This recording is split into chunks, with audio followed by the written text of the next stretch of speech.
Could you ask when?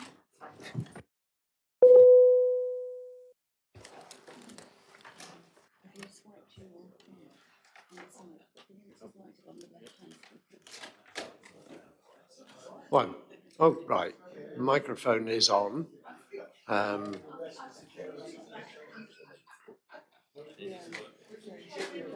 should then register that it's you when you speak. My microphone has just gone down and I've had to re-register on it, so you might just want to all check your microphones. Just check if they're... Oh, you've done it. Right. It's live. I don't.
Okay, we're back live on YouTube. So, Nigel, if you wouldn't mind just recapping just the beginning of the application, perhaps just recap the permission in principle,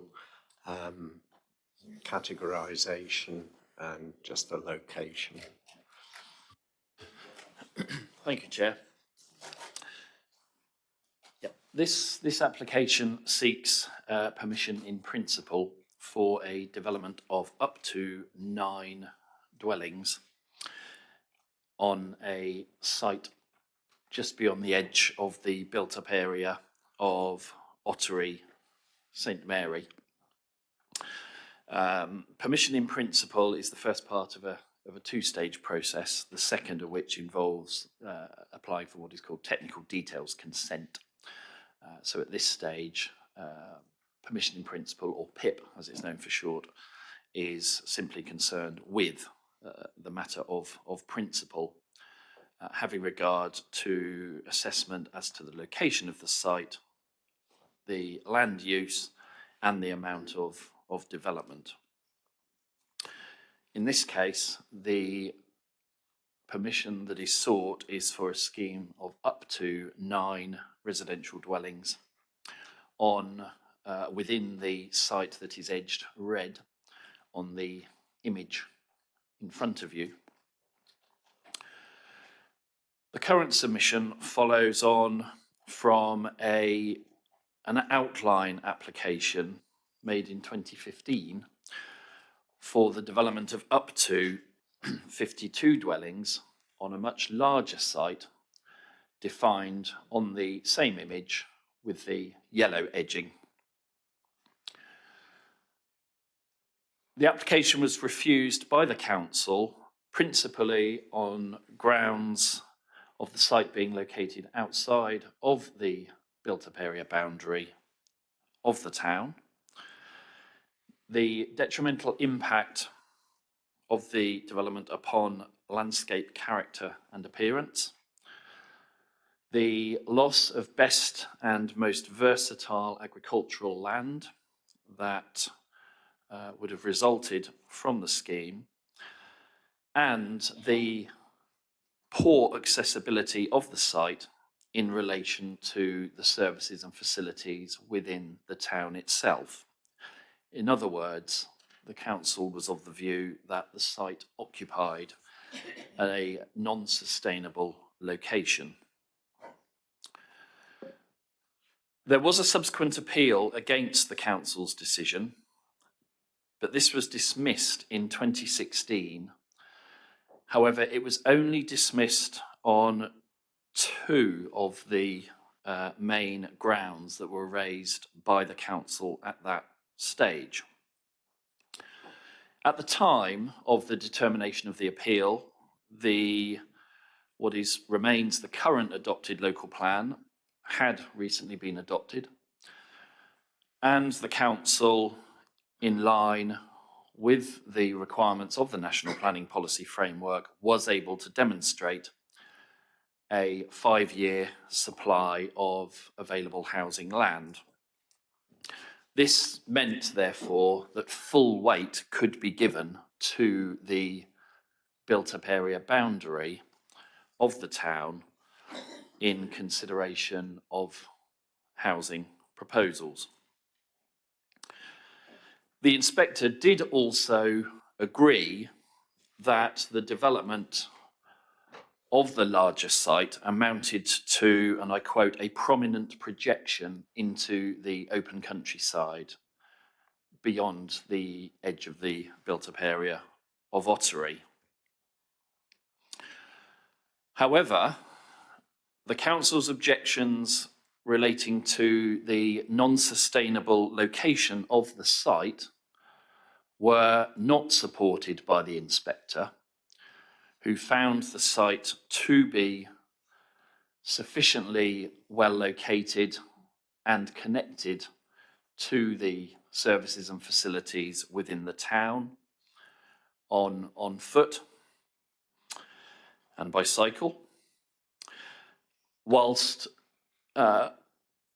upholding the reason based on the loss of best and most versatile agricultural land, did not find the loss to be significant, but in rejecting the appeal on this ground, he weighed it into the balance alongside the conflict with the spatial strategy of the local plan. In other words, the conflict in terms of the site's location being outside of the settlement boundary.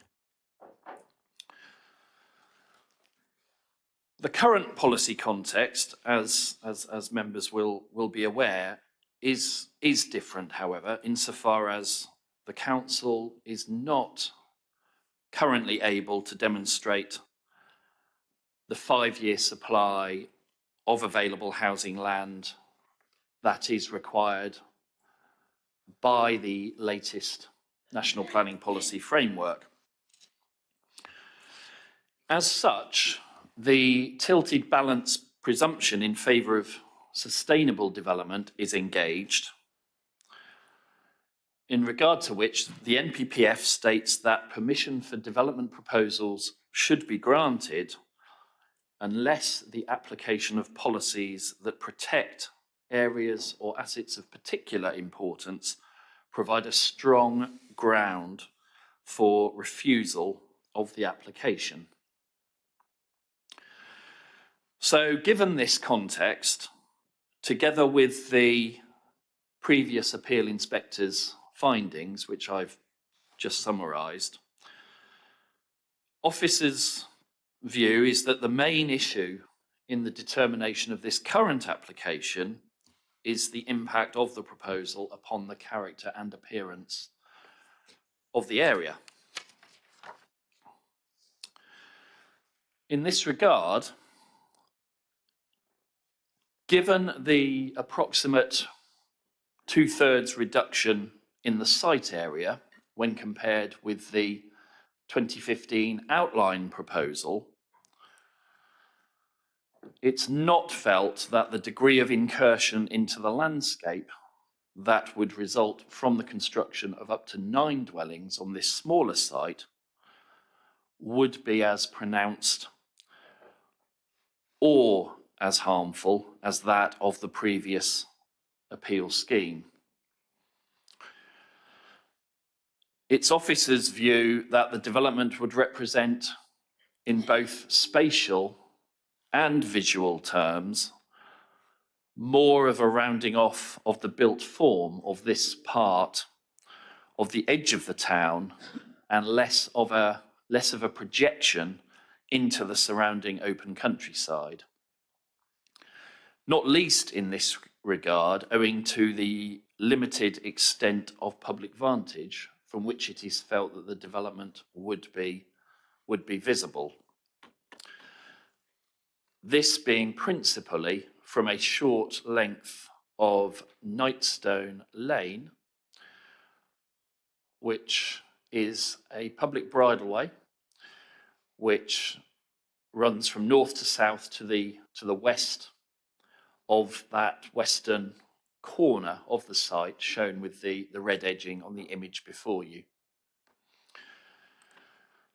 The view from that part of Knightstone Lane looks like so, and that is looking north, with the application site being the northernmost part, or the majority of the application site being the northernmost part of that field. The previous appeal site incorporated the entirety of that field beyond that hedge. In other views, it is officers' view that the development would have very, very limited visibility and therefore very limited impact upon open countryside. That's a view, similar view, looking north towards the application site with a slightly wider angle of vision. And you can see on the left, just beyond the trees, the houses that are on the current built edge of the town.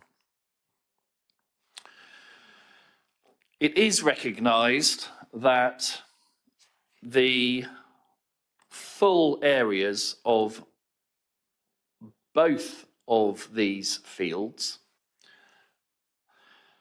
in other words, the yellow-edged areas, have previously been discounted as a housing allocation during the search for sites as part of the local plan process. As such, they aren't included in the current Regulation 19 draft of the emerging local plan that has recently been placed on deposit for public consultation. However, having regards to the very limited weight that can be given to this emerging plan at this stage, the considerable reduction in the site area now proposed, and the perceived attendant more limited landscape impact, together with the need to boost the council's housing land supply, officers are of the position that a grant of permission in principle in this case would be warranted. And just by way of, I suppose, an aide-memoire, there is a table in front of you which summarises in the left-hand column the council's reasons for refusal of the 2015 application, and in the right-hand column the inspector's findings on each of the local planning authority's grounds of refusal, which demonstrates that the conflict with the spatial strategy of the plan was supported, as was the impact upon the character and appearance of the landscape. However, in terms of its location, the inspector did not find it to be unsustainably located. And in terms of the loss of high-grade agricultural land, whilst finding it to be a reason to dismiss the appeal, that finding was based solely upon the housing land supply position. And without that, the conclusion would have been that the loss would not have been significant. And that is in relation to, again, to the larger appeal site. So it's with these factors in mind that, in the view of officers, the balance lies in favour of a grant of permission in principle at this stage. Thank you very much. Okay, thank you, Nigel. Okay, we'll move on to public speakers. So first we have an objector, Jess Bailey.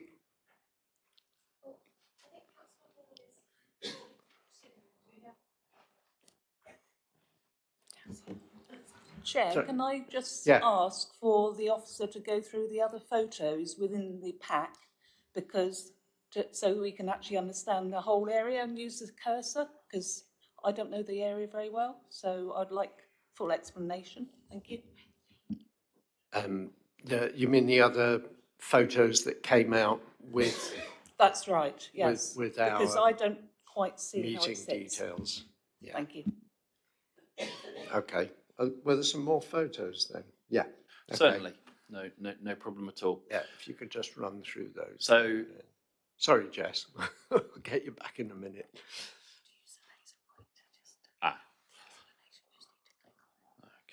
okay. Yeah. Where's the pointer? Okay, so this first image is looking northwest from the shared private access lane to Slade Farm. And the majority of this area in this image forms the larger western parcel of land. And you can see the existing edge of the built-up area of the town in that image.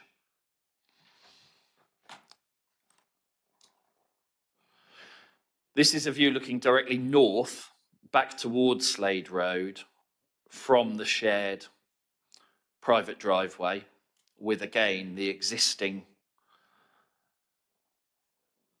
built-up area in the background. So the larger portion of the application site is within this land to the left-hand side, which is to the west of the driveway. And the smaller portion of the application site is beyond the hedge on this right-hand side to the east. That is one of the views looking north along Knightstone Lane, which is a public bridleway, looking towards the application site, which is up here, with the existing built development on the edge of the town in here, partially obscured by the trees. This is the other image from Knightstone Lane, taken a few yards to the north of the previous, with the application site in part comprising the northern portion of this field in here.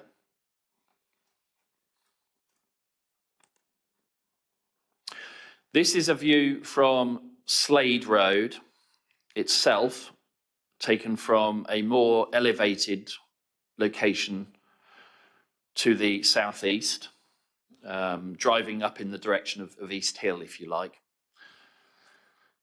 The application site in this image is beyond this hedge and trees in the background here. There is no part of the site in the foreground beyond this bank. So it's entirely beyond this hedge line behind here.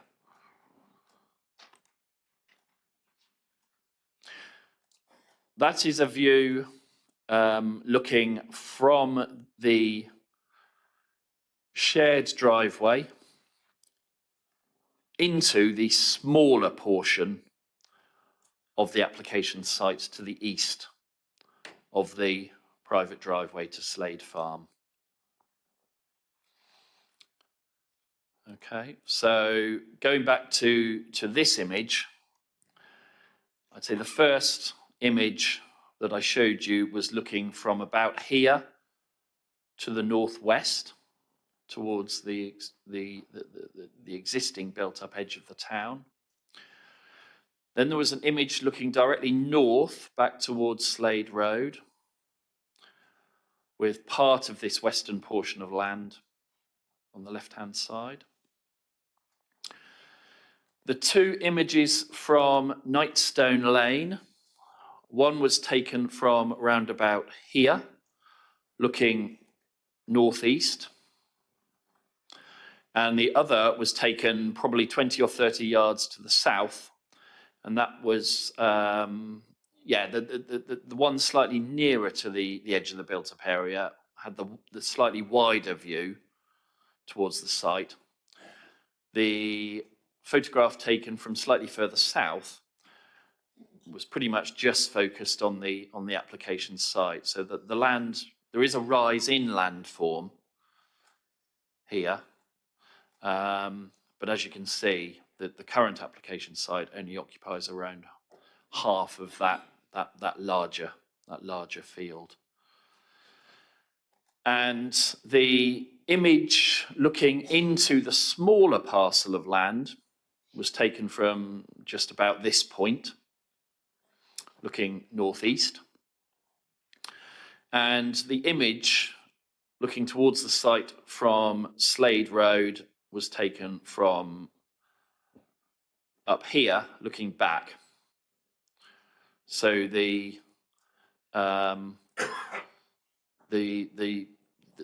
sort of line of trees I was trying to illustrate would have been this one, screening the site. I hope that helps. Yep. Okay, thank you. Okay, Jess, over to you now. Yes. Oh, sorry, Eileen. Yeah. Could you go back to the boundary line for the application site and the appeals site and tell us where the built-up area boundaries line is, please, Nigel? Yeah. Yes. Thank you.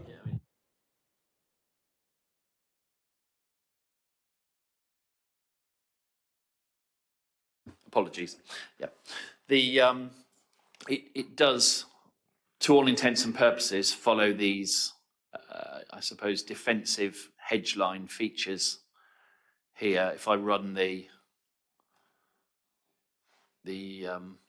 symbol along this line, and it then extends along Slade Road to include, I think there's a residential property in here called Bylands. It then turns north to take in the whole of this area, and then follows the edge of the built form as you see it. Thank you. Okay. Third time lucky, Jess.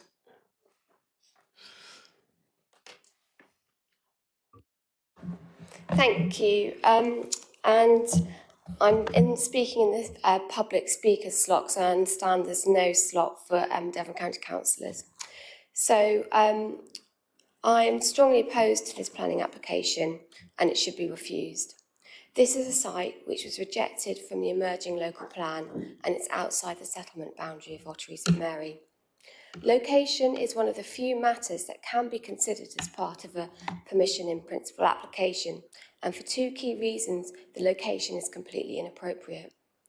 First, the location is inappropriate due to the significant harm that will be caused to the landscape and setting of Ottery St Mary. It's completely wrong to suggest that this is some kind of rounding off of Ottery.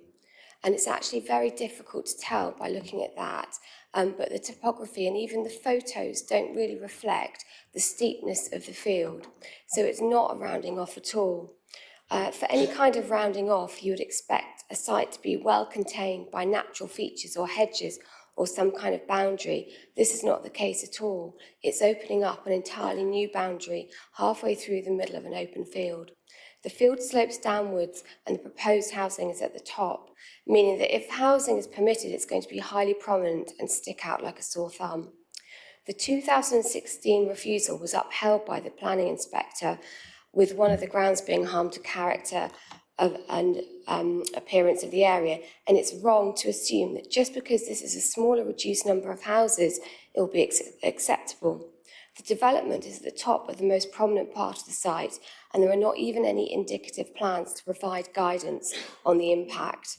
The application should therefore be refused on the basis of harm to the character and appearance of the area. Second, the location is inappropriate due to the detrimental impact on road safety. In my view, allowing this application would put the safety of pedestrians and other vulnerable road users at risk. This is both in terms of the safety of pedestrians accessing the site along the narrow, unpavemented Slade Road. It's also in terms of the increased traffic generation and impact this will have on the very many young children living in Ottery St Mary who walk each day to and from the primary school. And I have particular concerns about the junction of Slade Road, Long Dogs Lane and Chimeway Gardens. It appears to me that East Devon is making its decision as the planning authority without any up-to-date transport information and relying on the comments of a planning inspector from 9 years ago. In the intervening 9 years, the number of houses in Ottery St Mary has grown dramatically by more than 25%, and in addition, the businesses on Slade Road have evolved during this time. These factors no doubt generate more traffic. Also, there are more children attending the primary school than in 2016. It's completely flawed to suggest, as East Devon appears to be doing, that because the inspector did not uphold the refusal on highway grounds in 2016 for a larger site, that this current application must logically therefore be acceptable. This approach fails to take into account any changes to Ottery during this time. There's been no transport information submitted, and as I've said, it doesn't appear that DCC have even been consulted. The very recent appeal decision at Ford Farm Woodbury, dated 16th of April 2025, despite only having a 2.97-year land supply, the planning inspectorate will uphold refusals based on harm to the character and landscape of the open countryside. I would also like to remind the committee that it went against officers' advice for the site at Sidmouth Road, Ottery, and the refusal was upheld by the planning inspectorate at appeal due to the harm on the character and appearance of Ottery St Mary. I would urge the committee to refuse this application against officers' advice, just as they did at Sidmouth Road.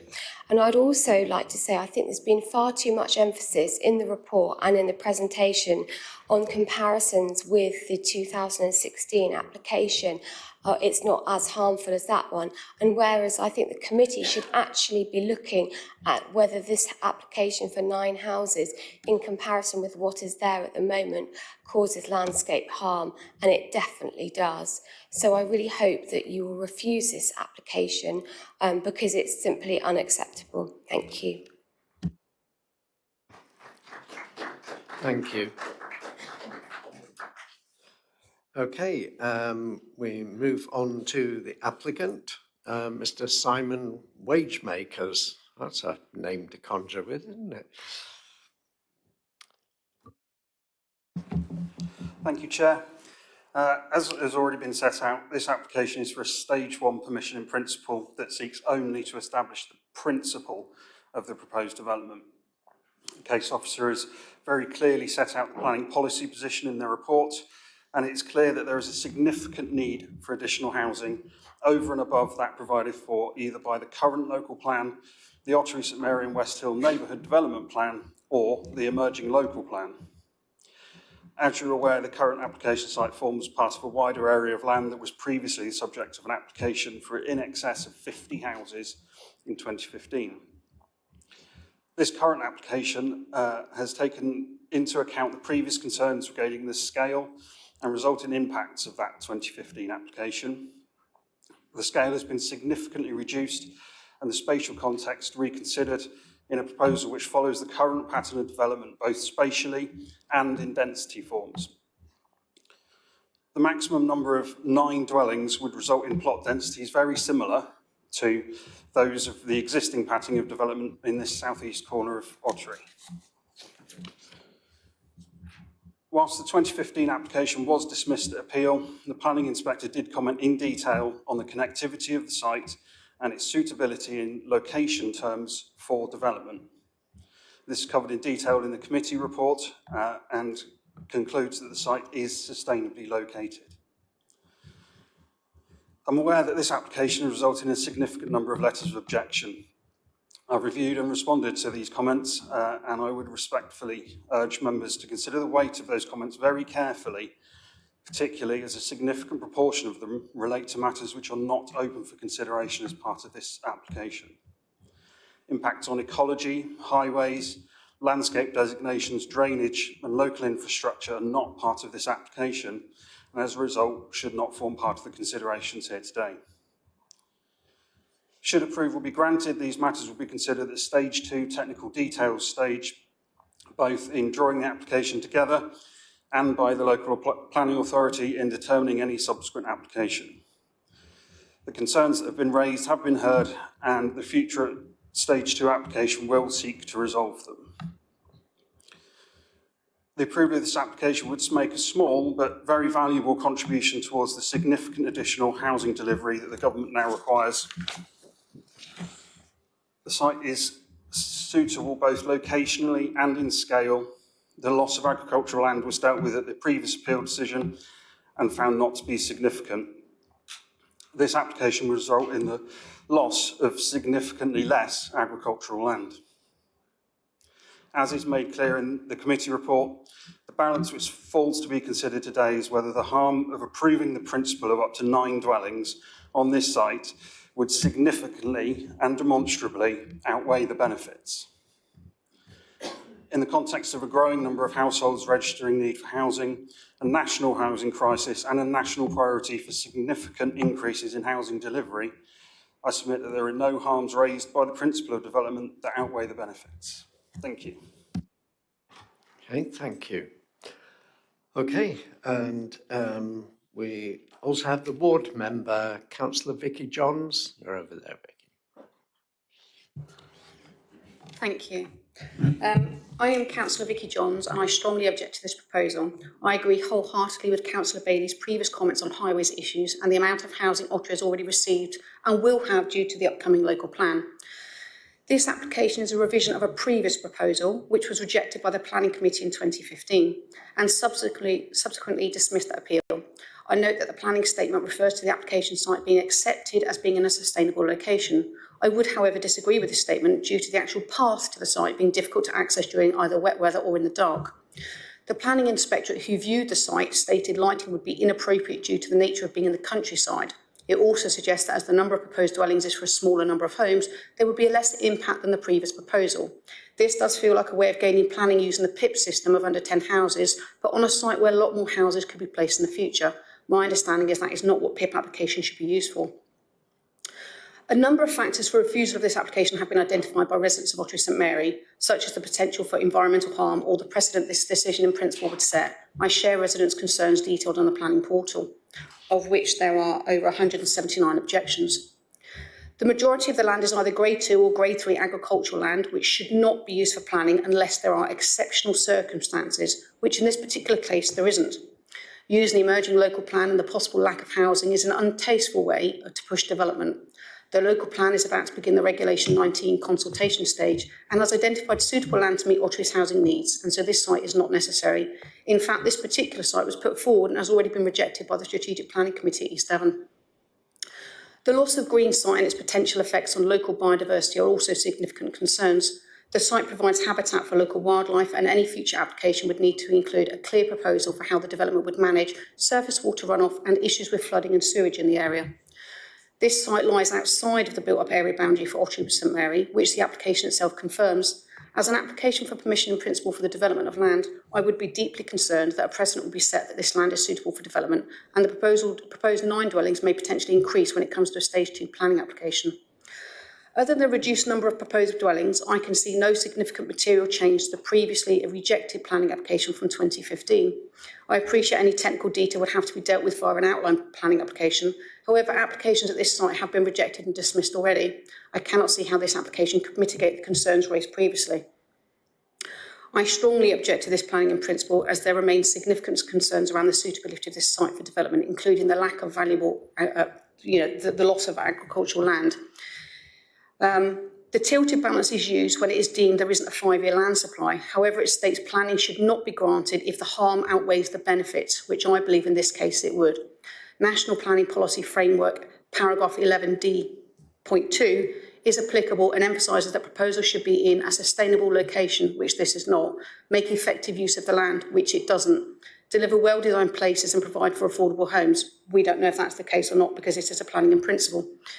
In support of this proposal, the submitted planning statement references should have these criteria, and the only one it has that they're stating is a sustainable location, which, as the ward members, we are saying it is not. I would ask the committee to refuse this application on the above grounds, and also I'm hoping that you've read the objections from everybody that's submitted them. Thank you. Thank you, Councillor Johns. Okay, we'll move on to questions from committee. Do we have any questions for officers? Yes, Councillor Faithful. Thank you, Chair.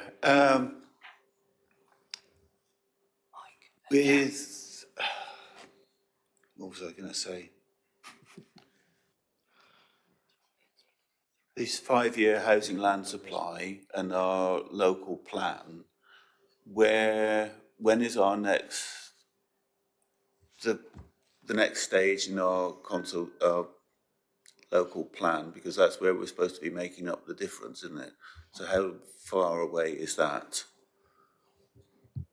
I don't think any reference to the emerging local plan is particularly relevant at this stage, because I believe it carries only limited weight in assessing applications of this nature. So I don't think where we are with the local plan is particularly relevant at this point, Peter. Thank you. When it comes to distances, there's two numbers. We've got 800 and 1,000 and whatever. What's the other number? What's the difference between the two? What are they referring to?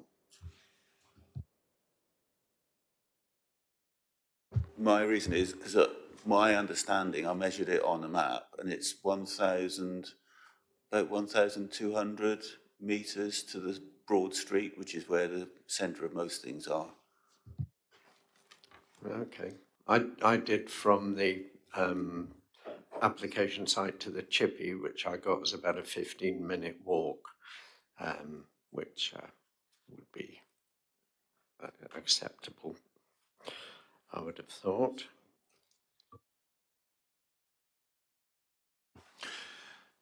Yes, those figures are taken directly from the appeal decision, where the inspector found many of the local services and facilities are within the advocated distance range of 800 and 1,200 metres, as set out in the then appellant's evidence. The area where the majority of the local services and facilities are located also accommodates bus stops, which the inspector found or understood offer a good level of services and accessibility to the wider area. So those figures are taken directly from the inspector's 2016 decision. Okay. Is that okay, Peter? That answer your question? I think that's it for now. Yeah. Okay. Right. Mike. Thank you, Chair. My question is quite simple, and that's in relation to the PIP and what happens later, stage 2, if they decide to come back with 12 or 14 houses in the same area. That, my understanding, means it would have to be a full application anyway at that point, not a PIP anyway, and the PIP would be irrelevant. Am I correct? Is my understanding correct or not? Yes, they could only come back at technical consent stage for up to 9 dwellings. Anything more, as you said, would need to be a full or a separate outline planning application, which would be considered on its own merits. So I've got a few questions. I'm terribly sorry, Chair. Okay, Yeah. Mike, just run through them. Just for clarity on PIP again, did we consult Devon County Council Highways or not on this application? Yeah.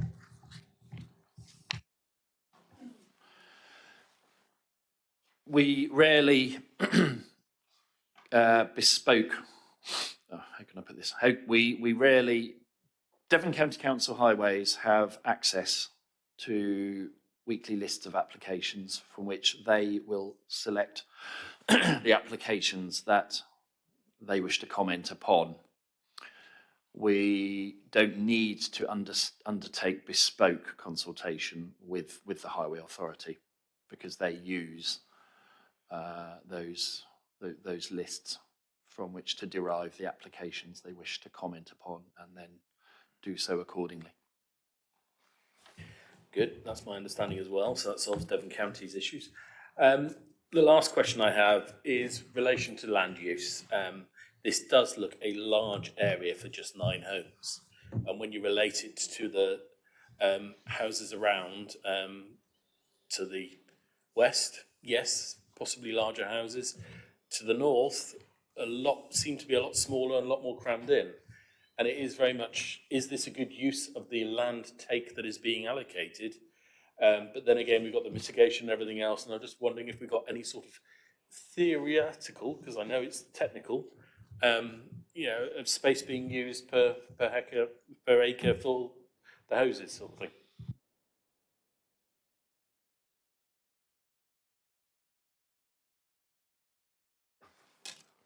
So in terms of when they come forward at technical detail stage, I think what's important with this site, and it is picking up on the point that Councillor Bailey raised, it will be important to create a strong boundary to define the effectively the new built-up area boundary that will be being created.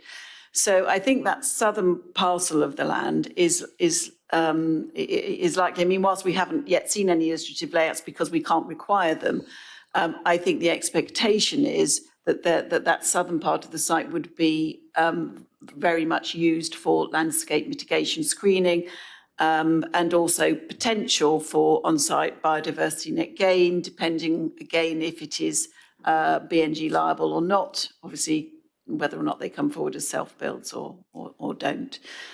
So those are the things we would be looking at carefully at the technical detail stage. Okay, thank you, Councillor Howe. Councillor Matt Hall.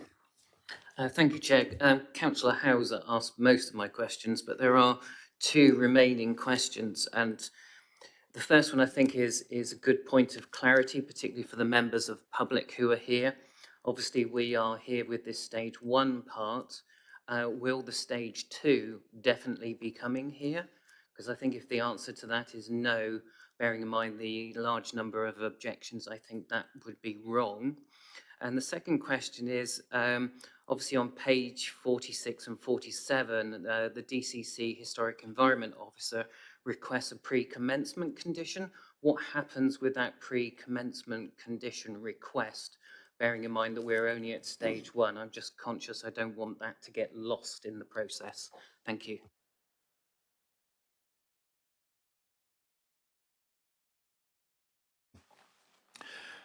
Possibly something I maybe should have made clear in the initial presentation. The government guidance in relation to PIPs and technical details consent applications is very clear that conditions cannot be attached at the permission in principle stage.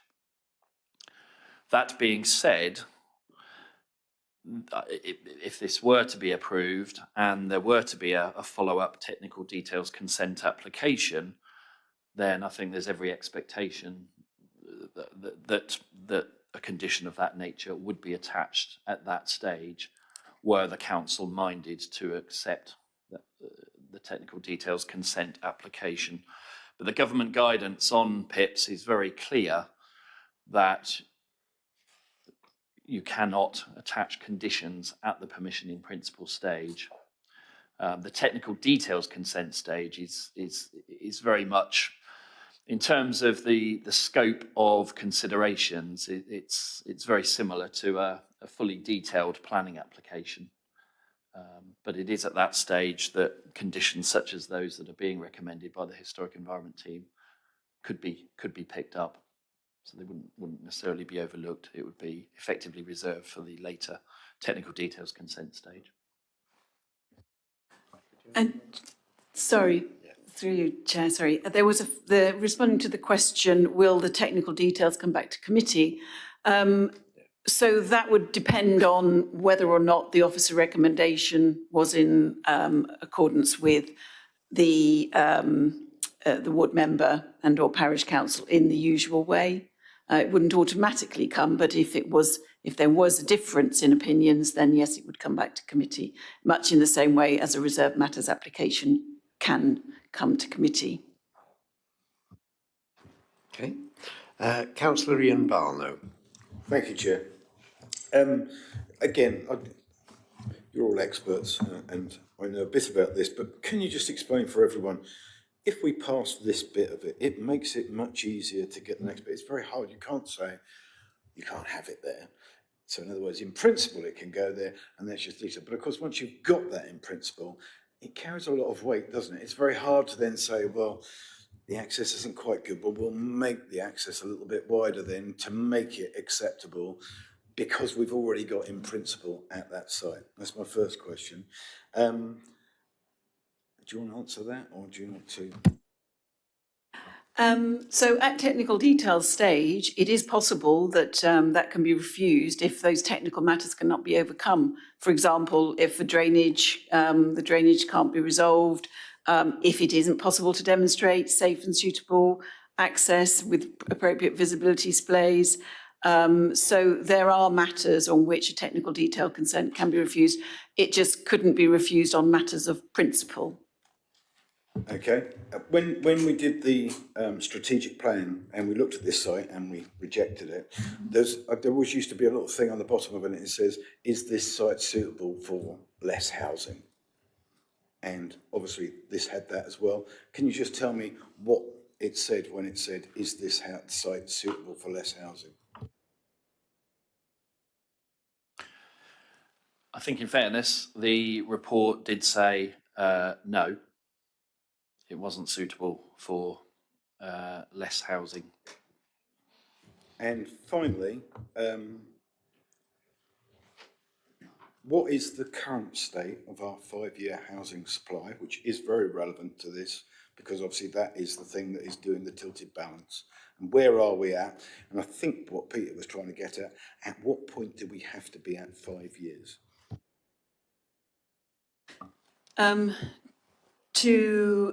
For our emerging local plan to be found sound, we need to demonstrate that the emerging plan will deliver a 5-year housing land supply.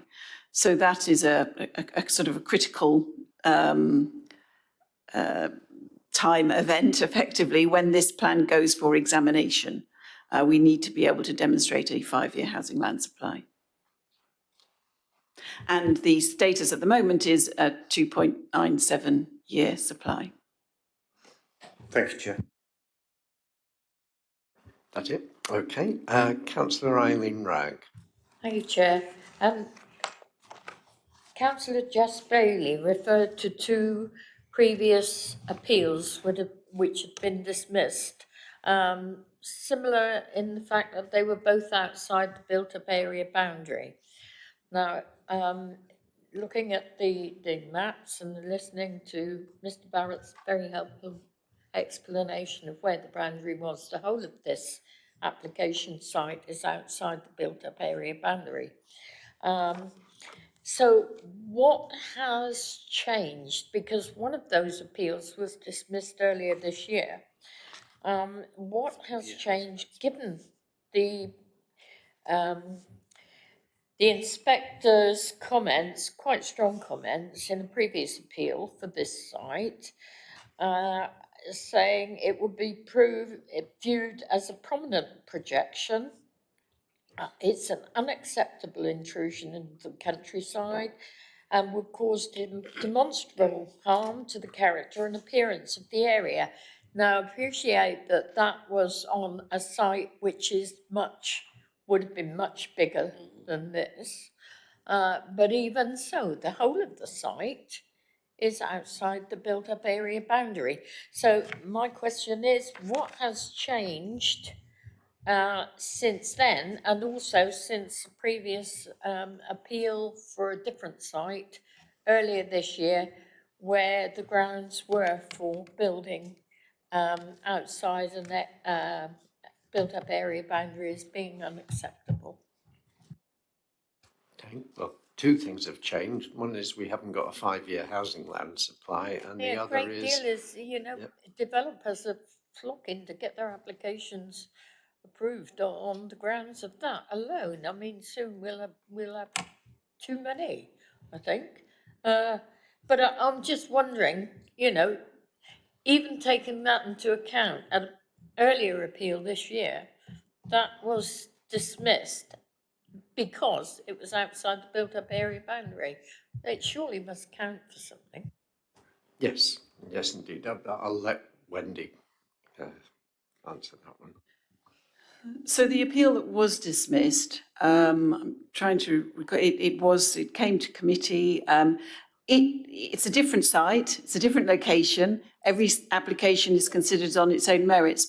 And in that instance, the inspector concluded that the landscape harm, it was for a bigger scale of development. Trying to think off the top of my head, it was at least sort of 50, 60 houses. And the inspector felt that the landscape harm was going to be significant, and that did not outweigh and he felt that the harm was significant, and therefore he gave weight to that, greater weight to that, and he dismissed the appeal. As I say, it's a different site, different impacts. In this case, what has changed? Well, I think Councillor Ragg, you did pick up on the key thing that's changed is the site. It is significantly smaller, and instead of, am I correct, 52 homes previously proposed, we're now looking at up to 9. And obviously the impact of up to 9 is going to be demonstrably different to 52. It's acknowledged that the land is rising, so the housing is going to be located in the higher parts of the site. But again, at technical details consent, it might be deemed that the heights of the houses possibly need to be looked at. It may be that we'd be looking at, do they need to be 1.5 story, for example, as a way of trying to bring the impact down, and using landscaping, and because there is, the site is, as we've commented, there's plenty of land there to accommodate 9 houses, with things like, for example, some strategic tree planting, etc., which could, over time screen that site. So I think that is the material difference. It is a significantly smaller scale of development.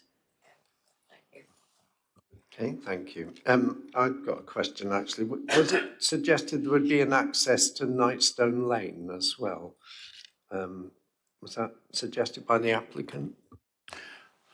No, I think the likelihood is that access would need to be from Slade Road. There is just one corner of the site that touches Nightstone Lane. So no, I think the expectation is that access would be from Slade Road.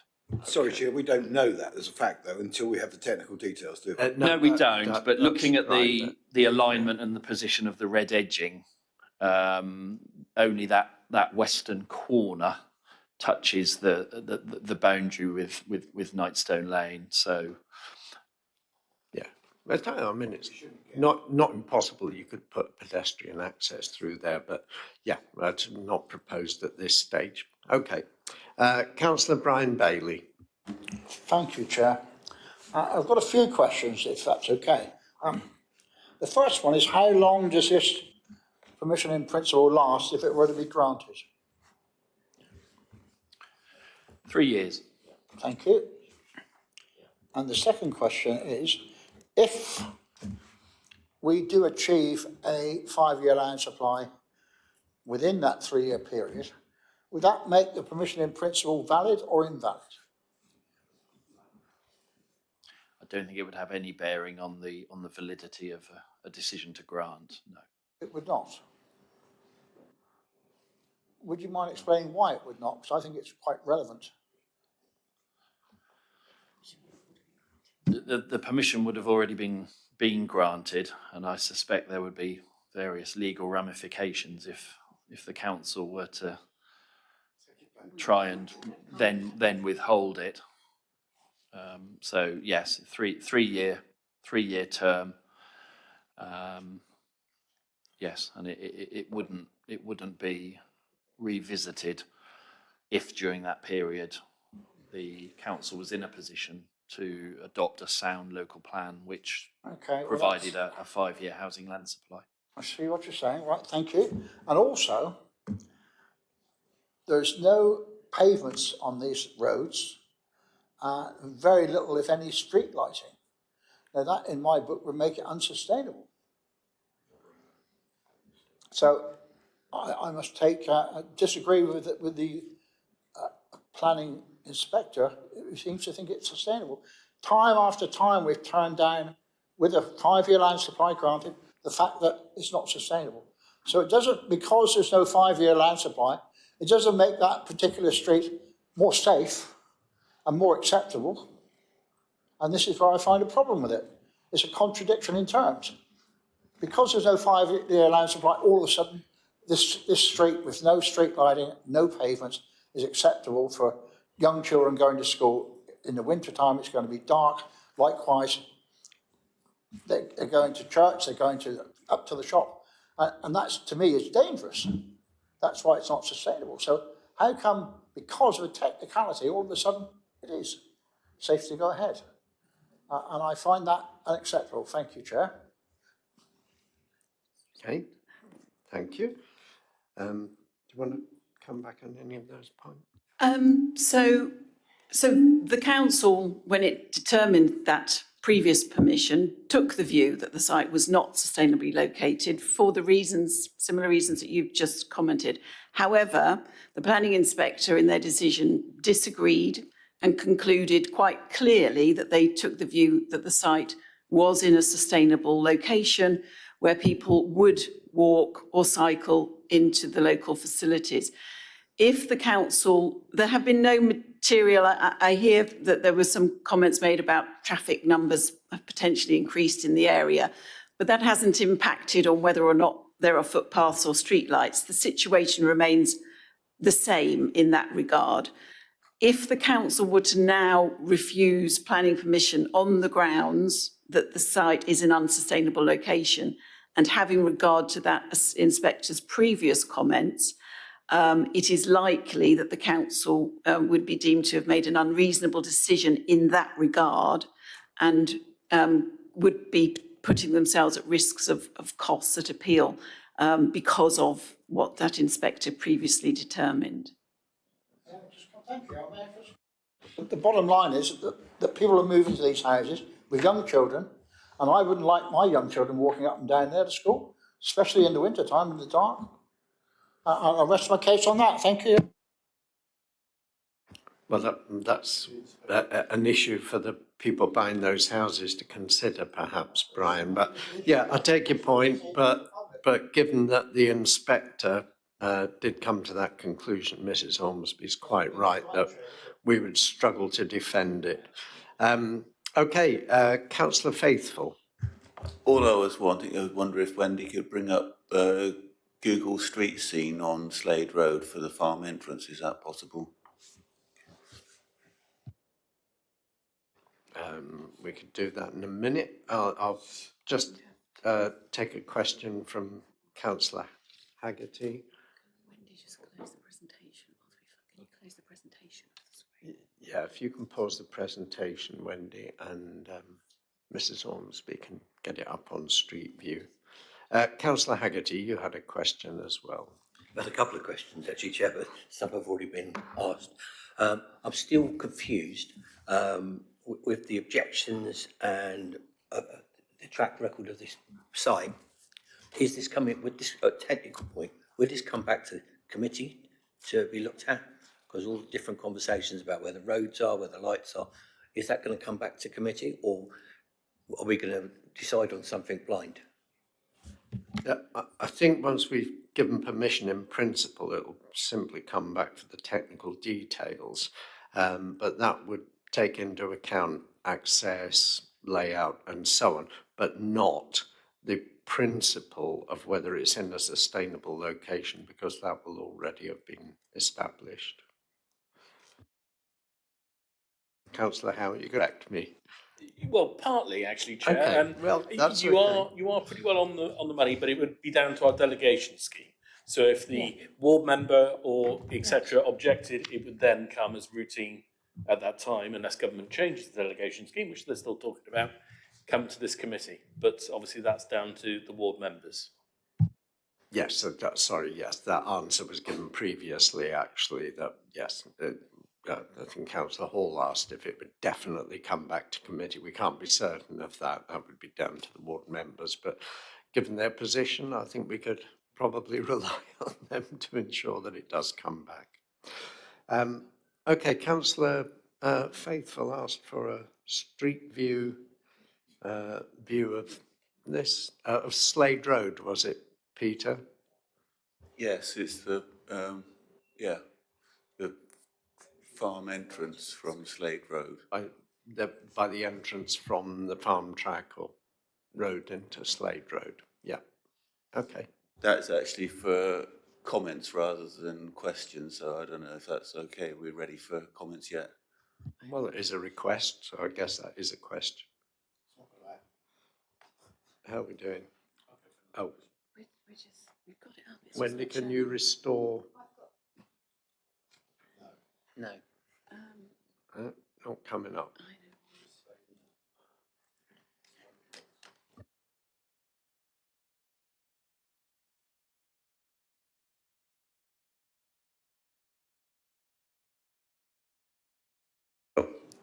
The point for me was what I wanted to show was the slope going in from Slade Road and the fact how much of a mound that field, the northern field is. What you don't see on the aerial photos is the contours, and that is a really dominant mound in all directions. It's not just from Nightstone Lane. So I'm not sure Street View even is very convincing on that, because it kind of depends how you angle the camera, but we have got it anyway. Yeah, ordnance survey map would have been more informative. I think you need to go a bit further up, is it?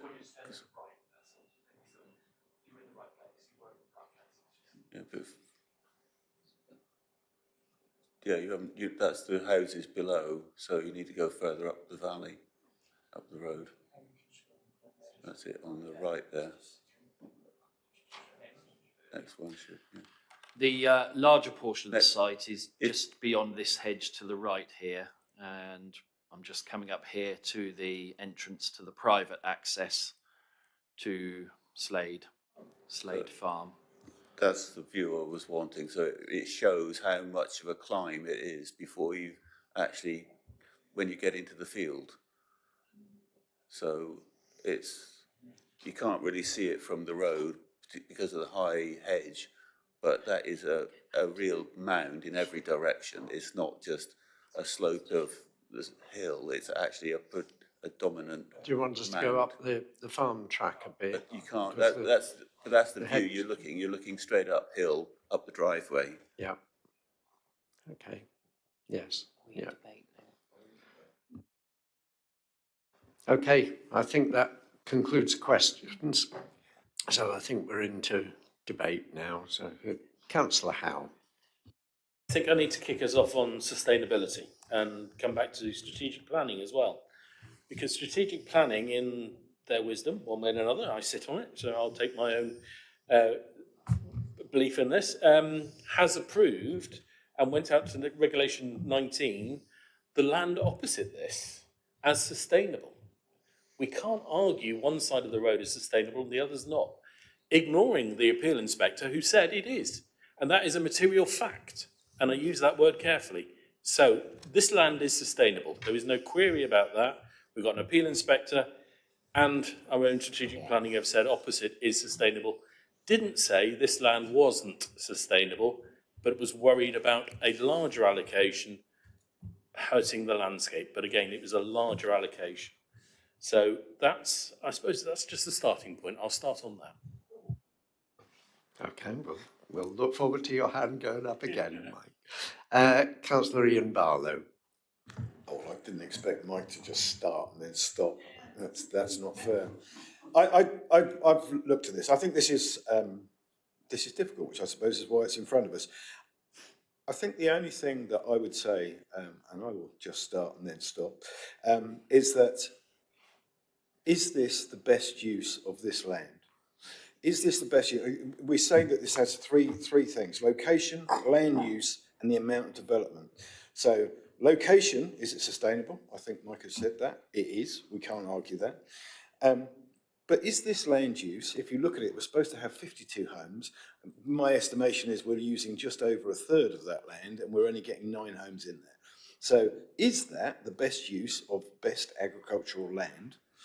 And then also you've got the amount of development. So is the amount of development suitable for that amount of land? I would say actually, if you wanted to round that off, it would be very easy to draw. In fact, in one of the things from the developer, it shows a simple line, like a triangle of the corner, not going across the road of the Slade Farm access road to put another bit in the field there.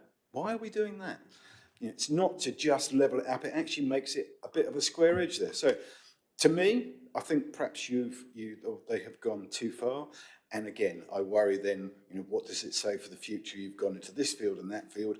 And again, as Mrs. Ormsby said, you know, we may want to look at the impact of lowering the houses. You know, we may want to help screen it to make the edge of it.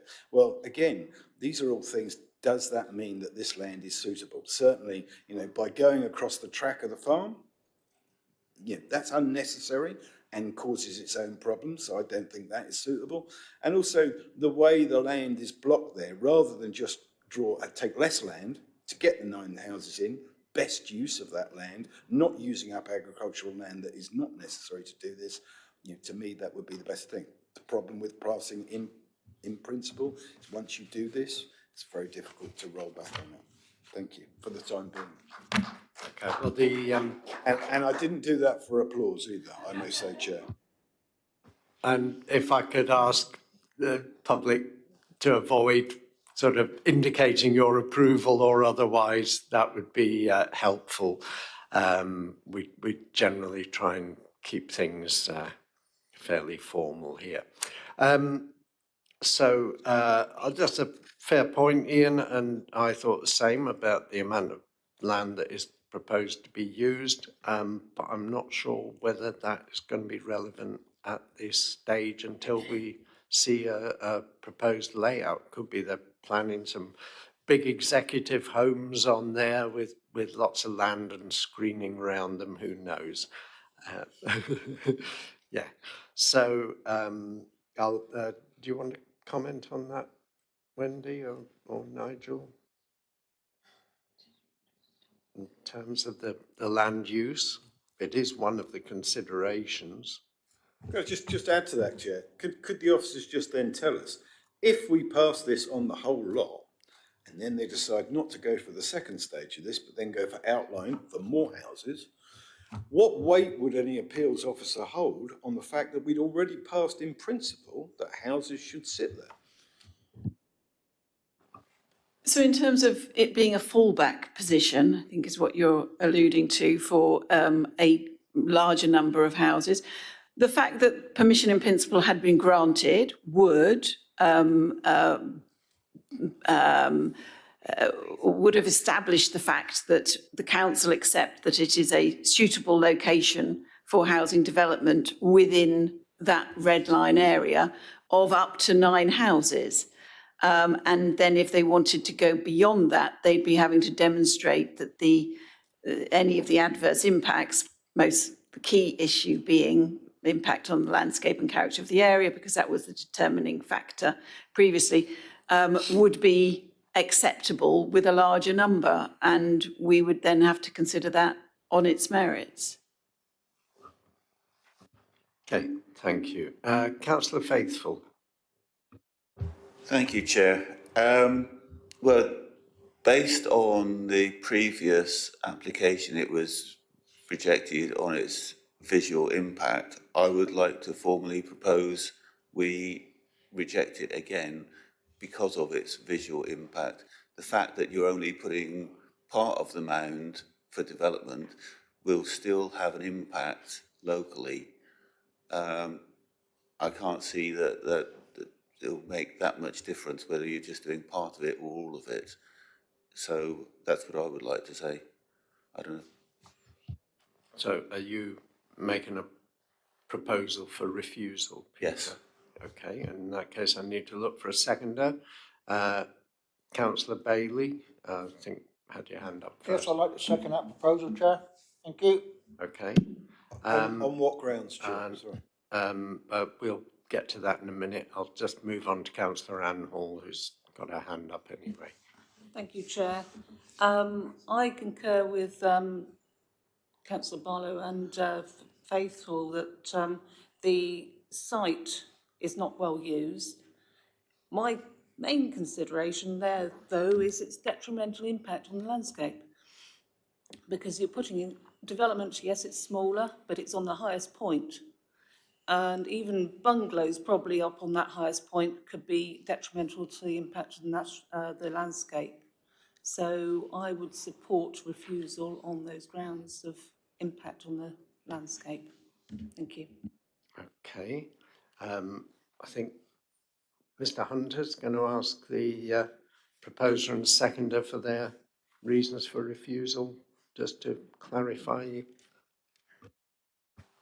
Thank you, Chair. From what I understood from listening to the proposer, you did say you wanted to refuse on grounds of visual impact, but do you want to take on board the comments that have been made as well by Councillor Hall with regards to the impact on the landscape? Or do you feel that's what you're getting at? That's basically what I was getting at, yes. So if you want to tweak the wording a little to make it sound better, that's fine, but that is basically what it's about. So, Chair, that being the case, I'd like to hear from Mrs. Ormsby as to her view on those grounds. Thank you. So, I mean, clearly it's, you know,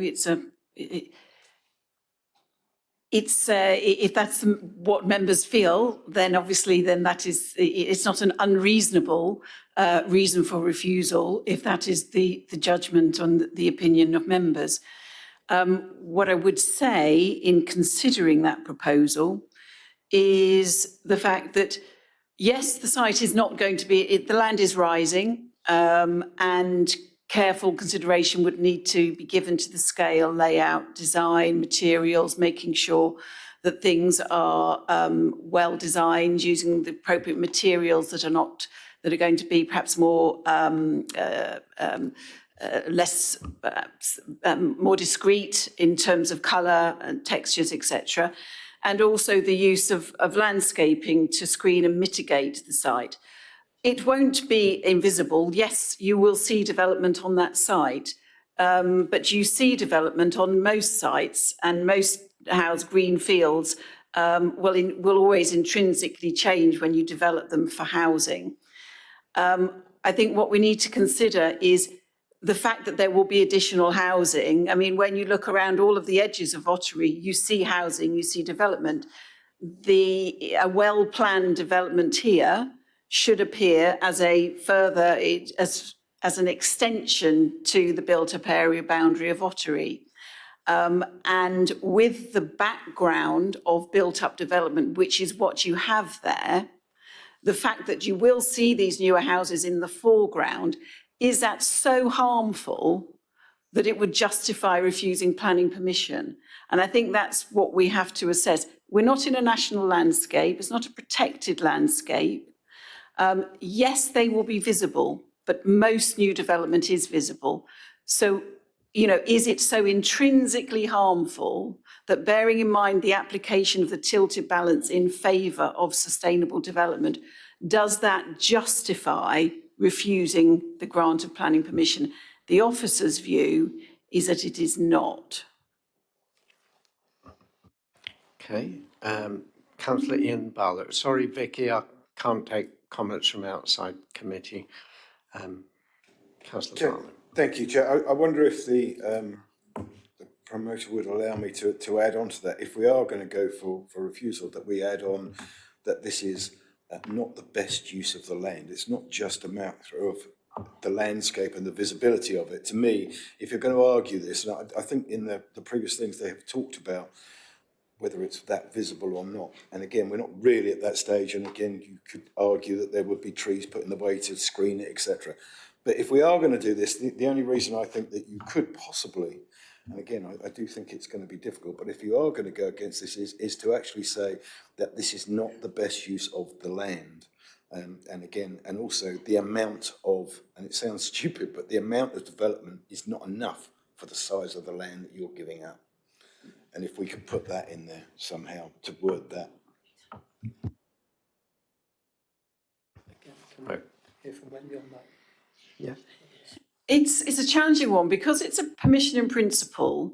At technical detail stage, for example, we could say that to have the best outcomes in terms of density of development, that it is in keeping with the area, that does make best use of land, that the developed area, the built-up developed area, is actually a smaller area and a greater area is given over, it is not developed, whether it's given over to landscaping or is just excluded from development. I think it's would be challenging to say that we feel that it's normally the opposite way, where you feel a site is too small for the quantum. I think it would be challenging to say the site is too big when we, at technical detail stage, could control where we site development. For example, if we felt that in that second portion of the site, the landscape harm would be greater by going into there with housing development, it might be possible, it would be potentially possible at technical details to say that actually all the built form needs to be on the larger field, and that area might be used for biodiversity net gain, on-site delivery or something of that form. We're not bound to permit the development to spread across the entirety of the site. We can look at all of that at technical details stage. But it does have extra weight if you've already said that you can put housing on it in principle. And this is my point of when we are doing this, that you need to be very careful that once you have given in principle, it's the right area for development. It's very difficult then, I would think, to go back and argue and say, well, actually, no, we don't think it is anymore. Even if you don't use that bit now, come the future. What we would be, if this was to be approved, what we would be bound to is to be allowing at technical details gate a suitable scheme for up to 9 dwellings. So I think we would have control about where those 9 dwellings go.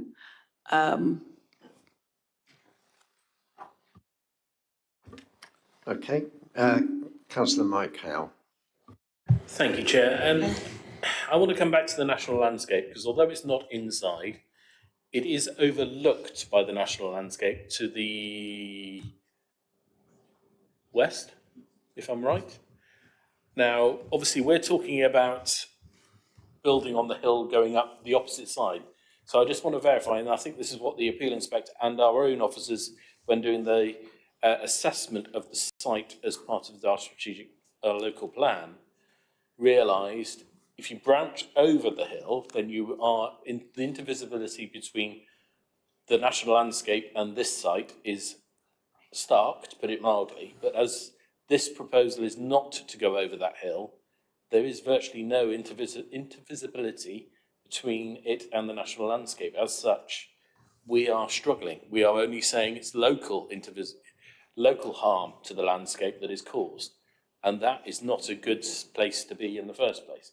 So I just want to check what sites, have we got photos from those sites, or can we get, because we should usually have long distance views of the site from further away, and that would have been better with this application to see that intervisibility between the national landscape and this site. So the inspector concluded in the previous scheme where 52 houses were proposed on a wider site that there would not be, and it was agreed with the council officers that there would not be harm on the national landscape. That was refused purely on the impact on the local character and landscape impact. So as a consequence, in this case where it's a smaller scheme, where the impacts will be less, as officers, we haven't given any further detailed consideration to the impact on the national landscape because it was previously agreed that there would not be any. I think we are really just focusing on the impact on the local character. And again, it's stressing because when we're looking at the application of the tilted balance, if it was to have harm on a designated landscape such as the national landscape, those would be grounds on which we could be saying we're not applying the tilted balance. But that's not the case here.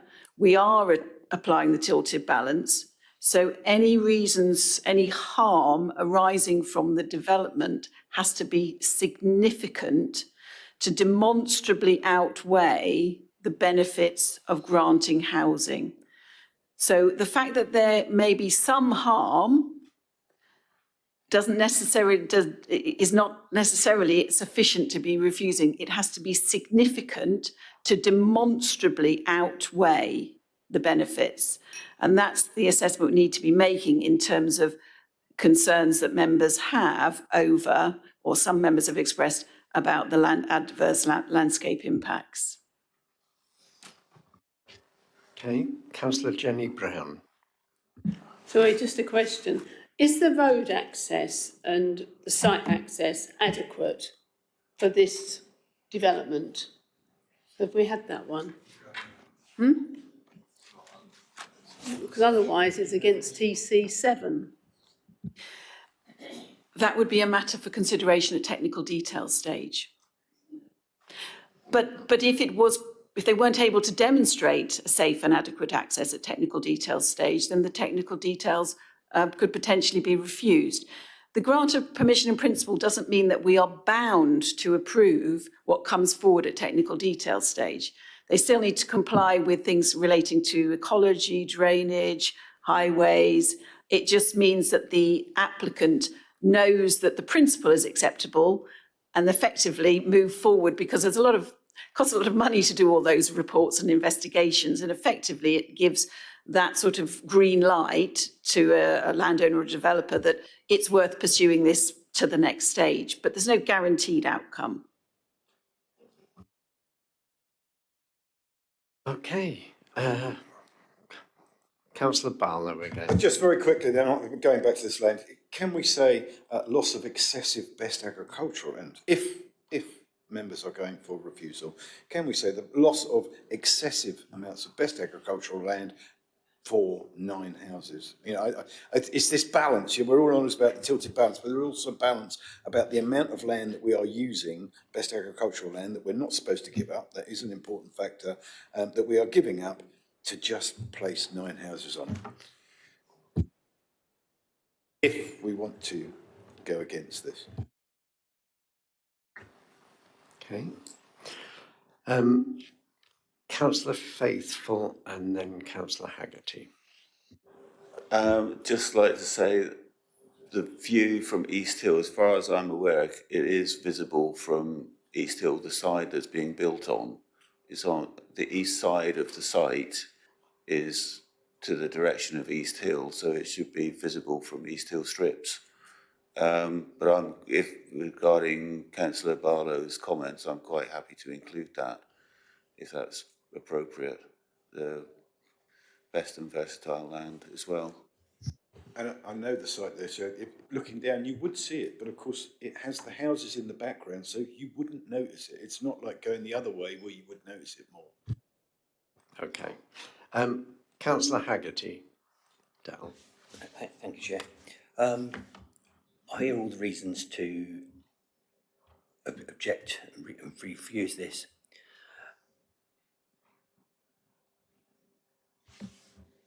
Yeah, stuff for words, that's all right. and we keep coming up against rules that you can and you can't refuse. Whatever decision anybody makes on the committee today, whether they approve it or disapprove it, I think we're pretty much guaranteed on technical, this is going to come back to committee, whether it's for roads or whatever, because I think, just listening to, I'm pretty certain. So if it is causing a problem, objecting to it at this stage, I think we'd have a clearer view of exactly what is being proposed to this council as a planning committee if we could actually see the actual plan, because that's what we'll actually be deciding on. So if it does go, depending on how people vote in a second, if it does go the wrong way, I'll come back to a proposal. Well, it won't come for technical matters unless we approve permission in principle, obviously.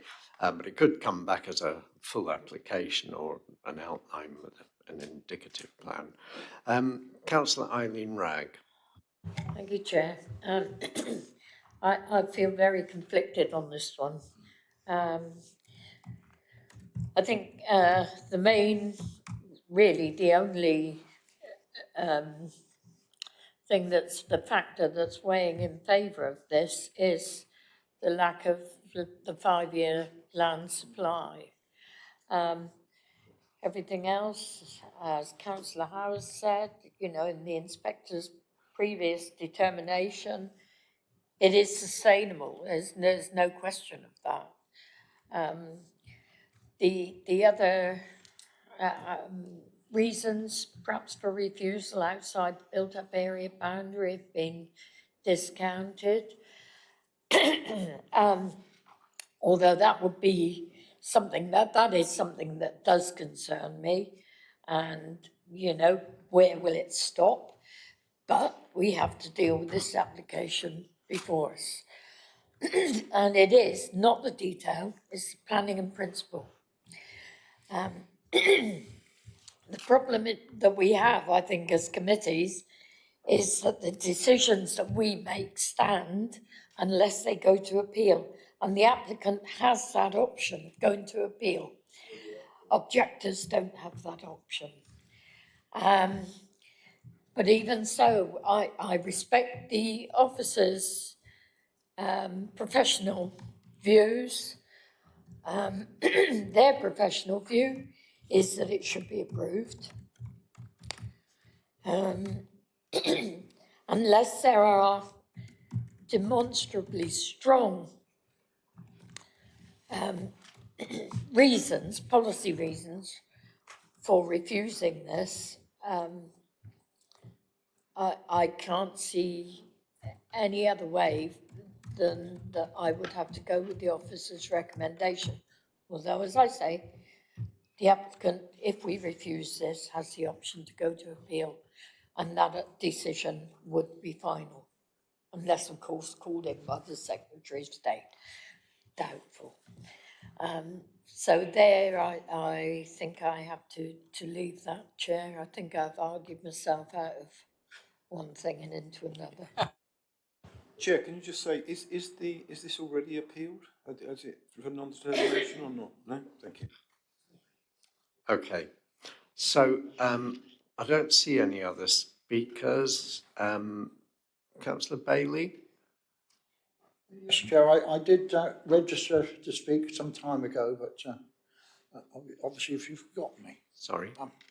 What I was going to do in support of my statement to agree with Councillor Faithful, thank you, to support his current thoughts on this, is that the fact that highways haven't commented on the situation with a single track road, which is poorly lit. Bearing in mind what Councillor Howe said about it being sustainable, I take his point. But the fact of the matter is, because highways haven't mentioned it one way or the other, it just means that they haven't formed an opinion. It just means they probably haven't been informed by this council. It doesn't mean they're in favour and they're not in favour. And seeing as highways is a part of this application, I would like just to reinforce the fact that, in my opinion, I don't think it's a safe place. And as Councillor Brown said, the access is very bad. single track road, no pavement, so I like that put in the objections, please, Damien. You want that added to the list of reasons Yes, for please. refusal, that it's not in Is a that acceptable, sustainable Damien? location? We'll ask the proposer of that. Thank you. Councillor Faithful? I'm happy with that. On Councillor Howe? Well, I have to say that makes it extremely risky if you put that as a reason for refusal. Yeah. We will get costs against us, pure and simple. You cannot overturn an inspector's appeal. You have to go to the courts to do that, and that hasn't been done. The inspector's decision, and I'm looking at Damien here because he'll either tell me I'm nuts or I'm whatever else. I'm quite happy to be nuts. But as far as I'm concerned, the inspector's decision is as good as law. He's made his decision. We have to have full regard to that. Yeah. We can't just overturn it at a whim.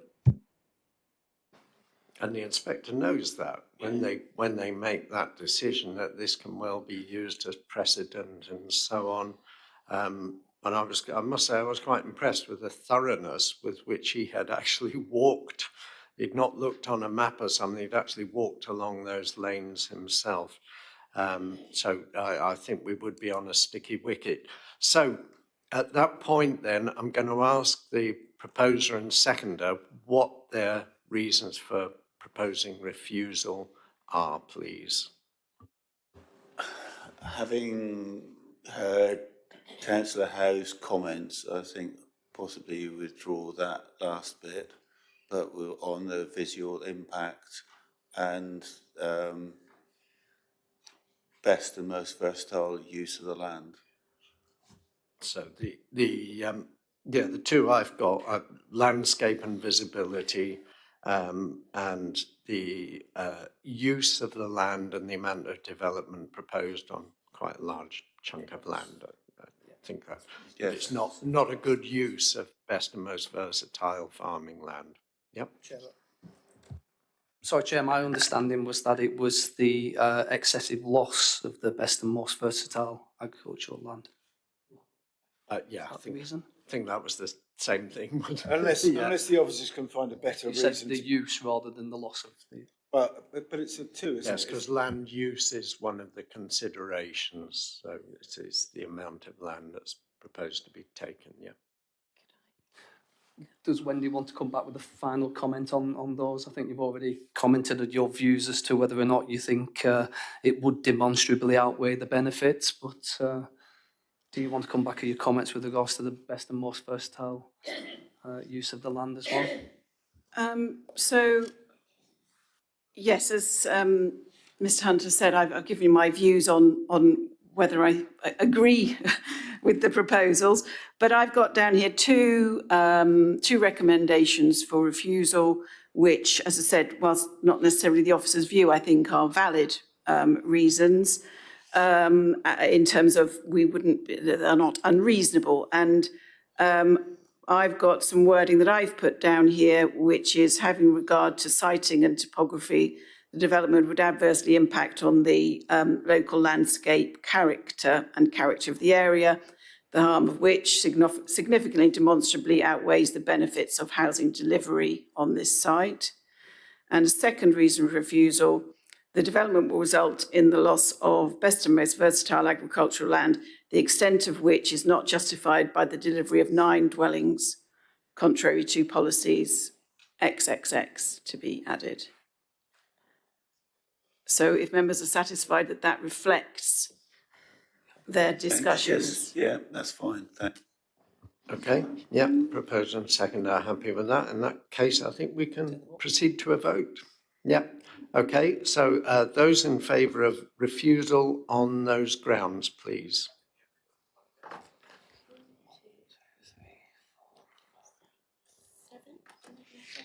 Okay, those. 6, I made it. Sorry, can you raise your hands again? Apologies. Oh no, it is 7. Yeah, sorry. Okay, those against refusal? 1, 2, 3, 4, 5. And abstentions? 1, 2. Okay, that adds up. Okay, so that application is refused. Okay. And I think, members, we have earned a short break at this point, given that it's 12:10 and we still have 3 applications to go. Are we reconvening? How long are we waiting? What should we do, 10 minutes? Yep, 10 minutes, 20 past.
Right. Let's go, Chairman. We better crack on. We're all getting hungry here. I can tell by the discussion has turned to food takeaways and delivery vans. Okay, so we'll move on to agenda item 11. This is the toilets at Queen's Drive, Exmouth. Who's doing the? I'll go back to my script. Oh, so Wendy is doing the report on this one. Yes, I think it's assumed that as it's a Devon County Council application that sorry, Devon County, slip of the tongue there. Yeah, as we own the toilets and the land, obviously we have an interest, but I think that's assumed on behalf of all of us. Okay, over to you, Wendy. Hello. So this application is for the change of use of existing public toilets into a hot food takeaway, partial demolition and new build extensions to provide storage and a disabled unisex toilet. This is the site. This is the site of the public toilets on Queen's Drive, close to on the seafront at Exmouth. And this shows the location plan, showing the site tight around the building. As alluded to, this is come to committee as it's council-owned land, sited at the east end of Queen's Drive. The beach itself is part of the ex-estuary site of special scientific interest, and the site is within the national landscape. It's also within flood zones 2 and 3, located within the built-up area boundary of Exmouth, where the principle of development is acceptable, subject to details. This is the layout of the building at present. A decision was made by this council to close the toilets. The decision was made, I believe, back in 2021, and the toilets were due to be closed at the end of March 2025. I'm advised that they are still actually currently open whilst new toilets at Foxholes are being completed. And upon completion of those, then these toilets will be closed. That's a decision that has already been made and has no bearing or is not a material consideration in this application, because the toilets will be closed whether or not this planning permission is approved. This is the proposed layout. So it's providing a kitchen, an internal area, foyer for purchasing likely occupier is a fish and chip takeaway, but obviously the consent is for hot food takeaway, could actually be any form of hot food takeaway. And what the proposal does include is a small extension to provide a single disabled unisex publicly accessible toilet. So the scheme will actually ensure that there is a toilet available, whereas otherwise there would be none. This is the current elevations of the building, and these are the proposed elevations. So the changes are a small extension on either end, one at this end. Oh, sorry, I haven't got my laser pointer out. At this end here, this is to provide a storeroom for the takeaway, and here is the accessible toilet with a separate door. So it would be not just for use for customers, but it's intended to be used by the public. And then the building itself would have corten steel fascia around the central element, with timber cladding on the walls. There's a screen provided along the front to screen any ventilation equipment. There's also solar panels on the roof. And it is indicated here that there would be an advert sat on the roof, although that would require separate advertisement consent. And the scheme itself includes these murals applied to the frontage of the building. The plans indicate them to be black and white, but there is actually a condition just to seek the details of materials and colours, just to ensure that they are suitable.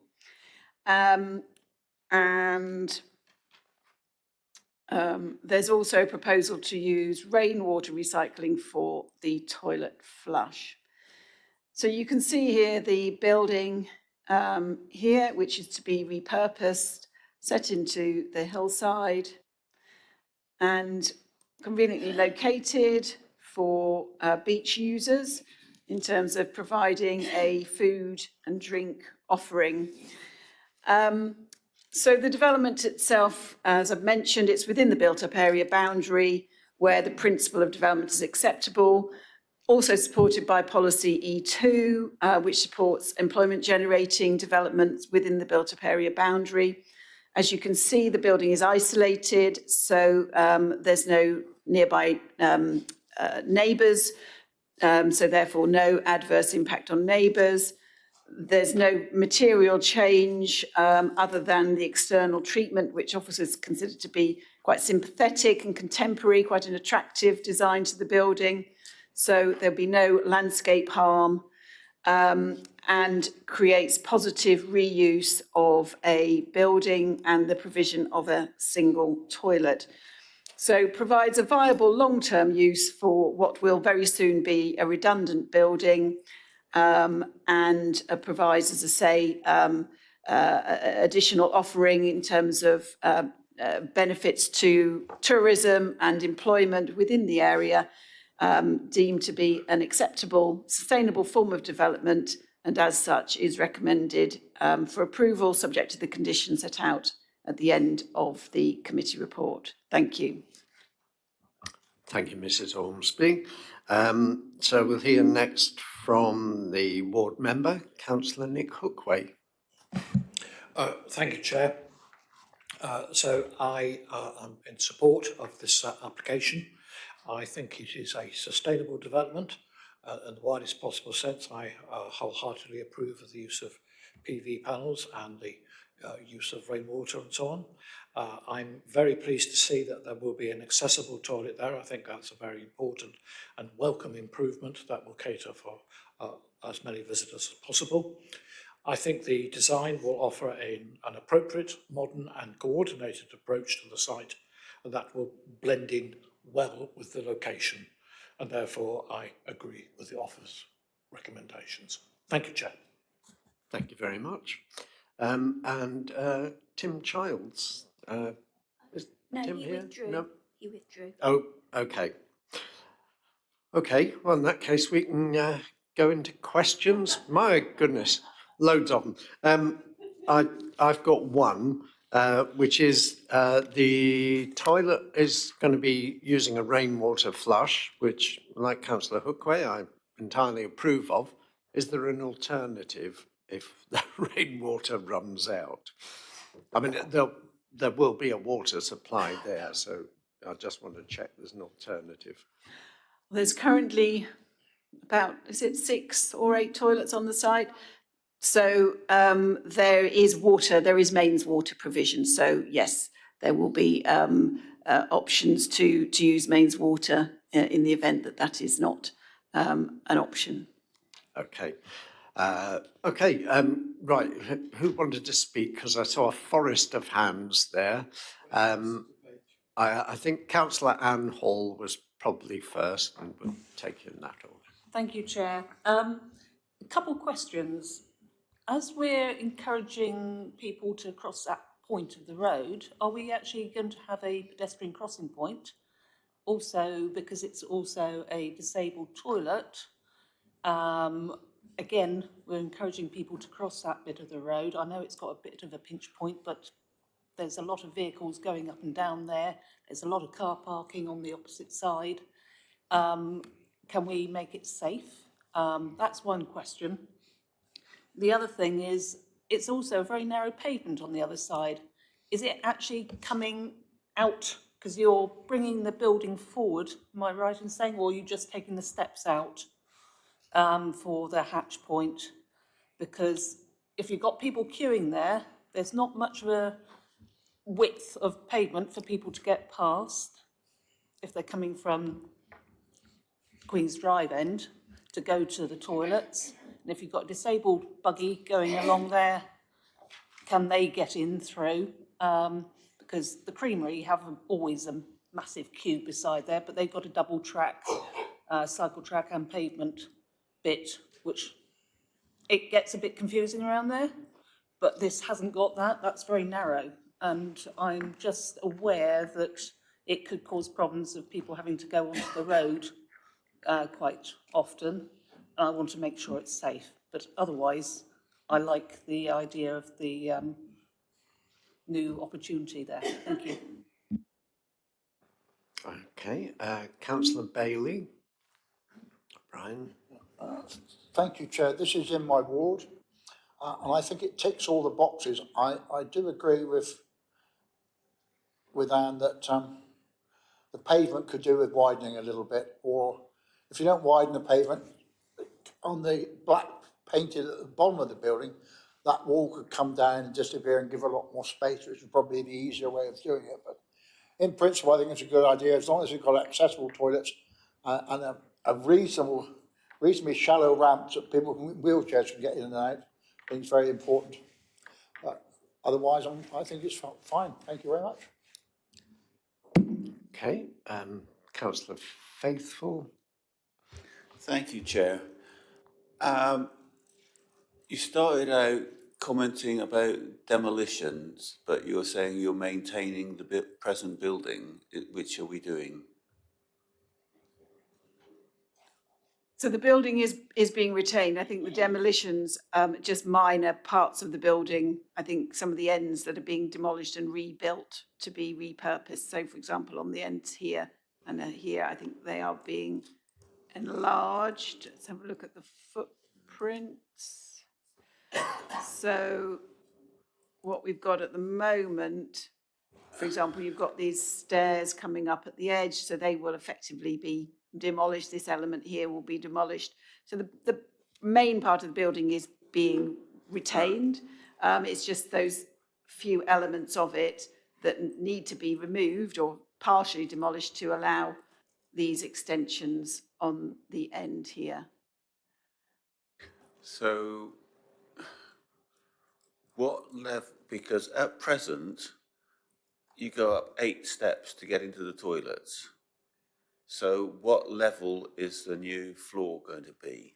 Are you maintaining the old floor, or are you going to lower the floor? Because it looks like you haven't got enough steps to get in at the moment if you're staying at the same present platform height. So the floor level, as I'm aware, is remaining as is. And so if you look again at the floor plans here, you've got steps going up at the side here, but that's to access the doors at the back. You've got a couple of steps up here. So this is showing. Do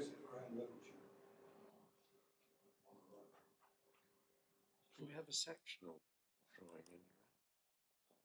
Toilet is pavement. The toilet is at yes, the toilet is down here at pavement level. The access into the restaurant is up a stepped access, and my understanding is at the same internal level. So you're going to need eight steps to get to that platform, because it's 8 steps. 7 normal. The first set of steps is 7 steps, and then you turn up another step. So there's quite a substantial. It's about, was it 2 feet difference between where it is now and where you're suggesting it's going to be. Otherwise, you're going to have more steps to get to the counter step. The drawings don't seem to match up with one with the other. I mean, I'm also concerned about the disabled toilet, which it's recognised as flood level, and this is going to be a disabled toilet at flood level. This is a flood zone.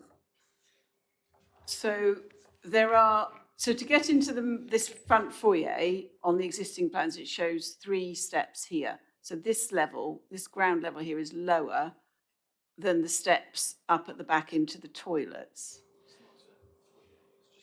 The shelter area here.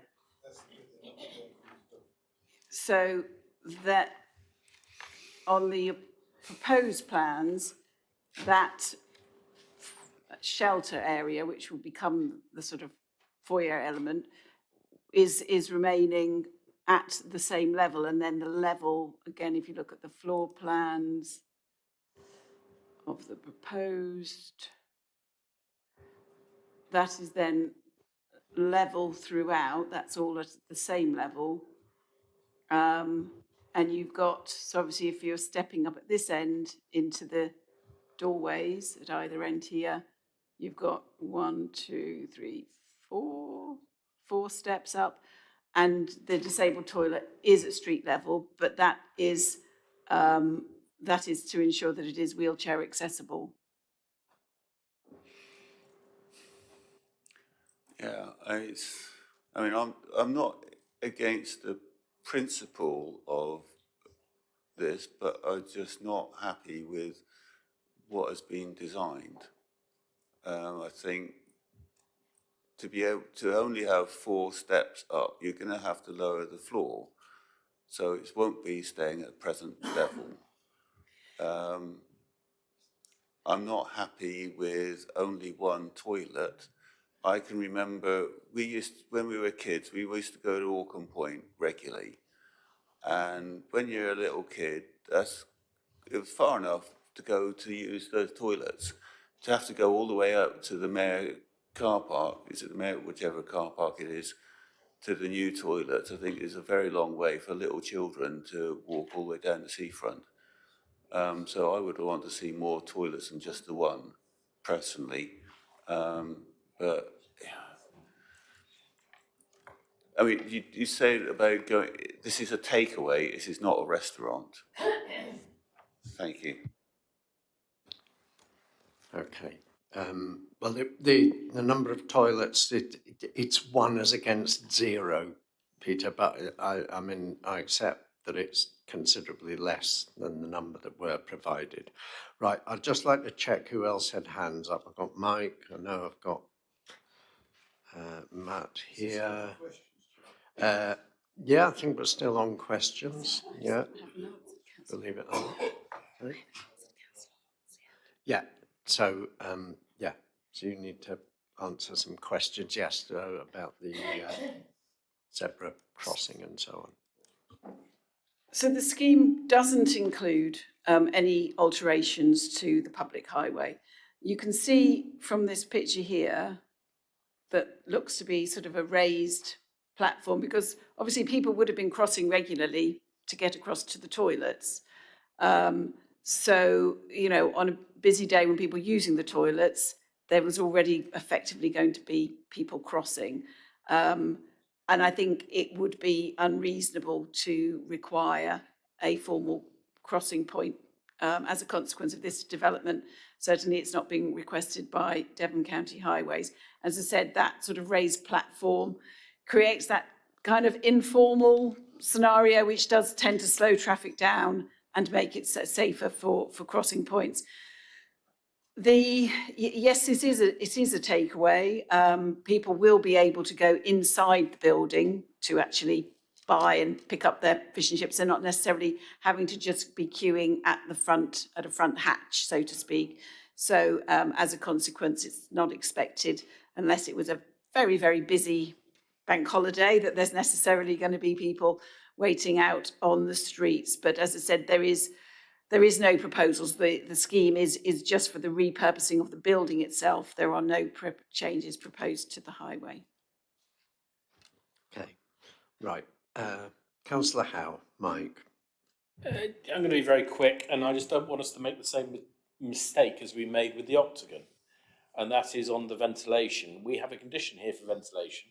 It has no regard to visibility or outside design. Now, we made this mistake with the Octagon and then was granted a monstrosity of a ventilation system that sat on top of it True. that should never have been allowed. Yeah. That cannot happen with this case. So I would like people to think about a change to that condition to say it should not be visible, or whatever it is. If it is visible, then it needs to come back to committee or whatever else as part of the full planning application.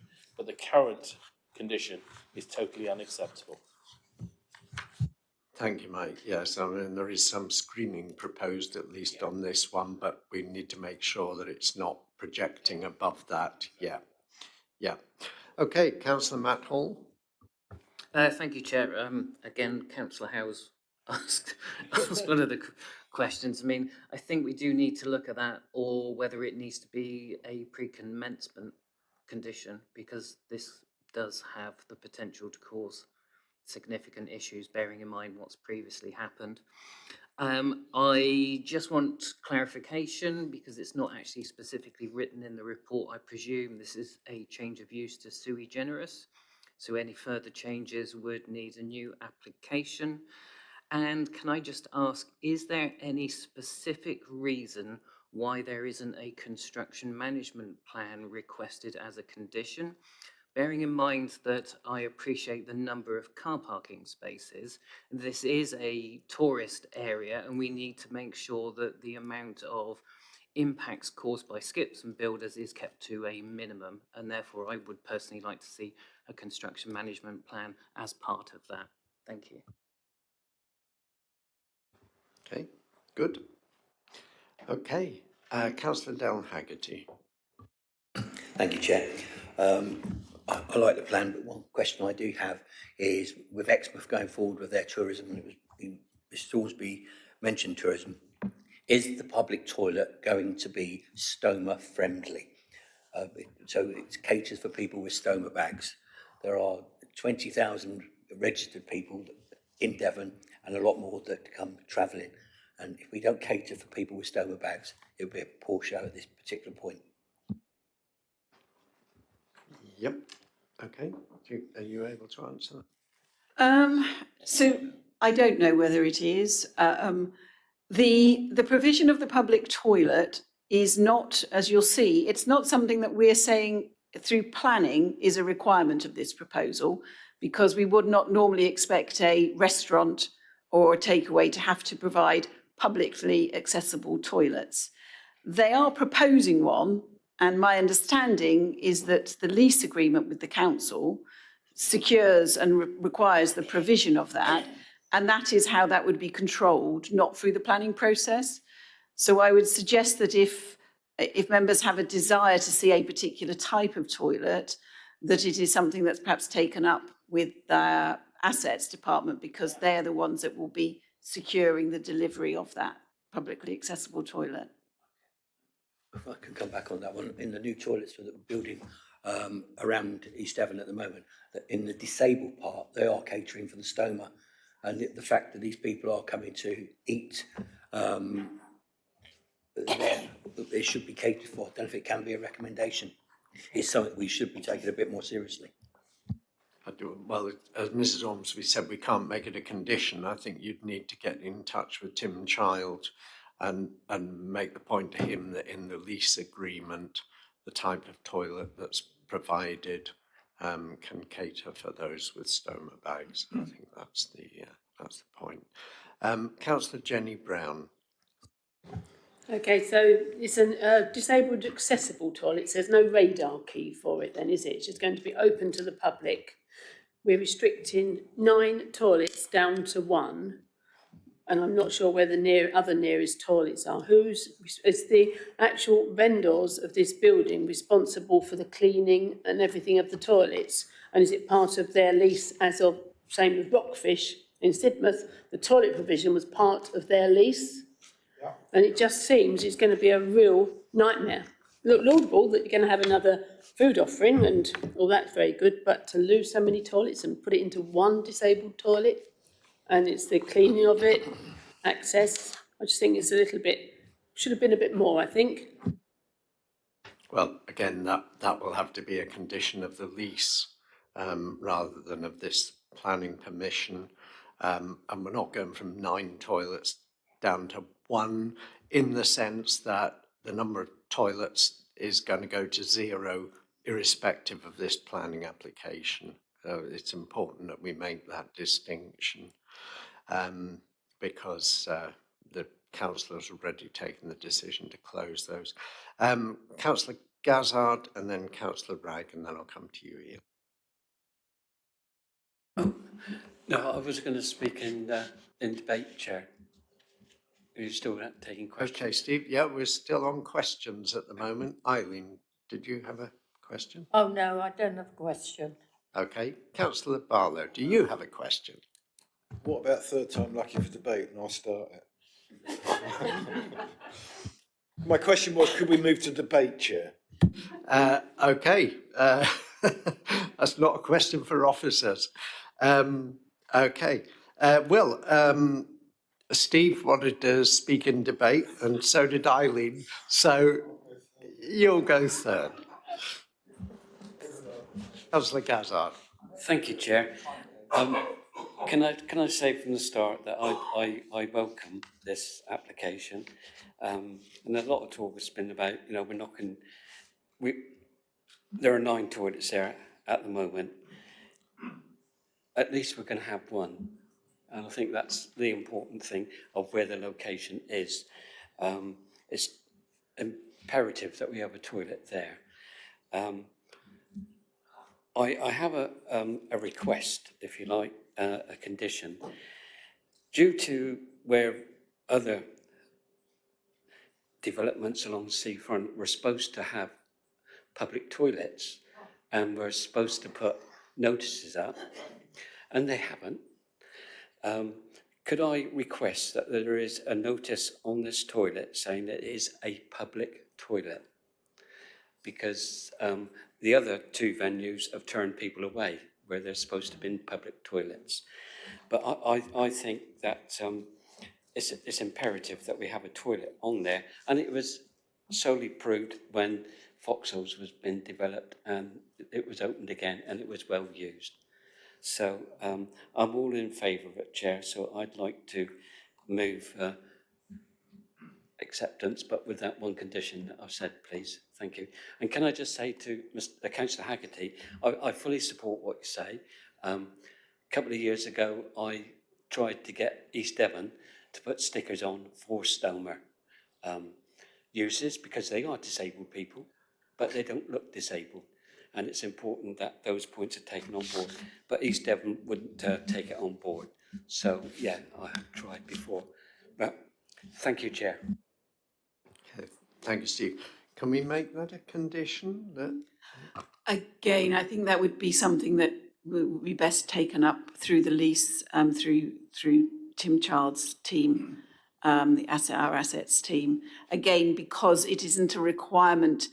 There is no policy in the local plan that says that new restaurants, new facilities need to provide publicly accessible toilets, which is why we would struggle to justify putting such a condition on the planning, but that is a conversation that could be had with our assets team.